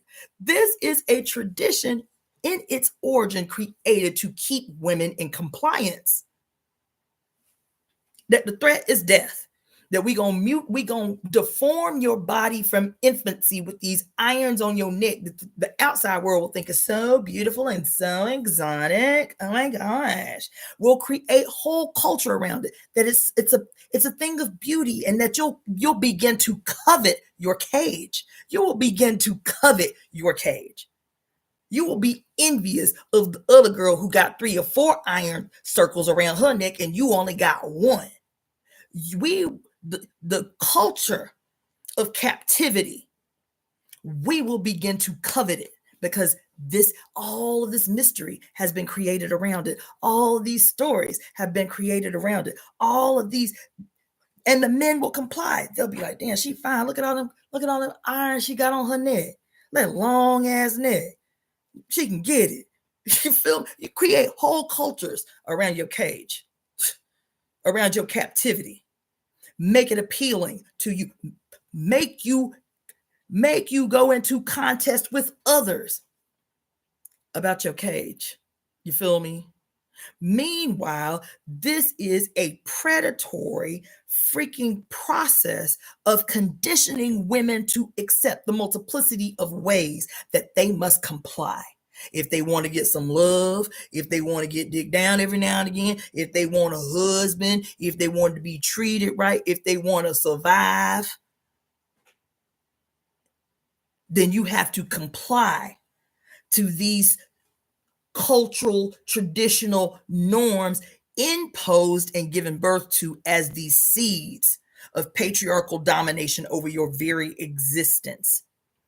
And we get caught up on the beauty and the exotic and the lore and the mystery around these sacred cultures and these traditions. This is how people always did it. But at the bottom, at the root of this tradition, is to keep her compliant, because if she, quote, misbehaves, then her husband has a right to kill her, to remove her irons, to ensure that she suffocates to death, because now she don't even have the strength to hold her own head up. At the root of female genital mutilation is the denial of female pleasure. That's what it's for. Is the denial of female pleasure and the guarantee that only one man owns this body, owns this person. Because to deny a woman sexual pleasure is to, quote, keep her what do they call it? Keep her faithful to only one. She can't get no sexual pleasure, so there ain't no point in her engaging in sex outside of her procreative sexual relationship with her husband. That's all it's for. It's his pleasure and to plant some damn sacred seed. So this brother, so-called socialist, leading an organization of 30,000 people, do not have the progressive foresight to say that all culture can be transformed. All traditions can be transformed. What is a revolutionary response to female genital mutilation? What is an evolutionary response to the denial of female pleasure? That's if I had the foresight to do it. But no, you can't do that. You can't do that. You feel me? So this thing, so it's not about Islamophobia. First of all, man, I'm gonna be out here making everybody mad. I can already tell you, I'm gonna be out here making everybody mad. Islamophobia. The fuck? No. Because what that mean? The fear of Islam? Isn't that what Islamophobia mean? The fear of Islam? What's the other one? You know what I'm saying? I told you what my position is. And I'm not pulling any punches. That's what we've always done. We've pulled punches. Patriarchy has said loud and clear that it cannot accept the existence anywhere on earth of an example, a successful example of sovereignty. That's what patriarchy has said. That is what capitalism has said. There is no place on earth that we afford for people to go to and look to and have an example of sovereignty, of successful sovereignty. So we will snuff it out. We will starve it out. We will drown it out. We'll do whatever we have to do to make sure that don't nobody else on earth be getting no ideas. You feel me? And if that's the case, if patriarchy has said from day one, if patriarchy has said from day one, if patriarchy has said from its inception, if capitalism has said from day one, from its inception, that we cannot afford for there to be a successful example of sovereignty anywhere on earth, then do you think that we will be able to live in a world? Y'all see that ugly ass little sticker, that little bumper sticker everybody got, and it says coexist, and all the symbols of is revealing. Look at that sticker the next time you see it. Look at that sticker the next time you see it. That should say coexist with the symbols. All the symbols in the coexist are all patriarchal religions. Every single one. Every single one. Every single one. Now, I recognize, and probably many of you recognize, that those are all stolen symbols. That all of those symbols at one time were goddess worshiping, goddess centered female symbols. But today, when we recognize them as the symbols of patriarchal religions. Every single one. And honey, patriarchy done already said sovereignty can't exist. Sovereignty cannot exist. So what does that inform us of? Those of us talking about we trying to change the world, but y'all want to have it both ways. Y'all want to have it both ways. I guarantee you this. Patriarchy is not going to allow us to have it both ways. So we need to be coming to some different conclusions. You feel me? Random Ramadan originated from goddess religion. Absolutely it did. Islam itself, Hinduism itself, Buddhism itself. Every patriarchal religion on earth has its origin in a mother goddess religion. Every single one. Every single one has co-opted the image and the stories of the mothers to superimpose them on some great benevolent man. Every single one. That's why Jesus has to bleed blood and water from his spear imposed vulva. Every single one. Every single one. So anyway, I guess that's all I'm saying about that. I could go on and on and on, and I've already been up on here. How long I've been up on this joint? 2.5 hours. So I'm not going to read tonight because it's 12:30, and my upstairs neighbors is probably having a fit about my very bass-filled voice, still talking to y'all at 12:30 in the damn morning. So tomorrow I will make the commitment that because I got a lot to do tomorrow, and I'm going out to the desert. I need a break. So I'm going to go out to the desert tomorrow, but before I get on the bus to go to the desert, I'll do a read. I'll do a short read tomorrow so that we can go ahead and get this thing cracking. I've been promising for over a month that I was going to start reading the parable of the talents. And so I'm going to make that commitment that before I'm going to go out of town for a couple of days. And before I do that, I'm going to read at least 1 hour of the parable of the talents. And then I'm going to go on vacation. I'm going to go on a little 2-day vacation out in the desert. Okay. So until then, I wish you all good night. Y'all are revolutionary gangsters. Y'all held in. Oh, y'all held in. Y'all be holding in this late at night because it's 12:30 where I'm at. So it's 3. It's what? 1, 2, 3:30 where most of y'all are. You feel me? I appreciate that. I respect that. So tomorrow I'm gonna change the title of this, and then tomorrow will be the read. It'll only be for 1 hour, and then we can say we finally made our entry into the parable of the talents, which I'm extremely excited about. All right. Good night. Sleep well. Have great dreams. Rest up. Right. This is going to be a powerful month. And yeah, until then, I'll see you guys tomorrow. Peace.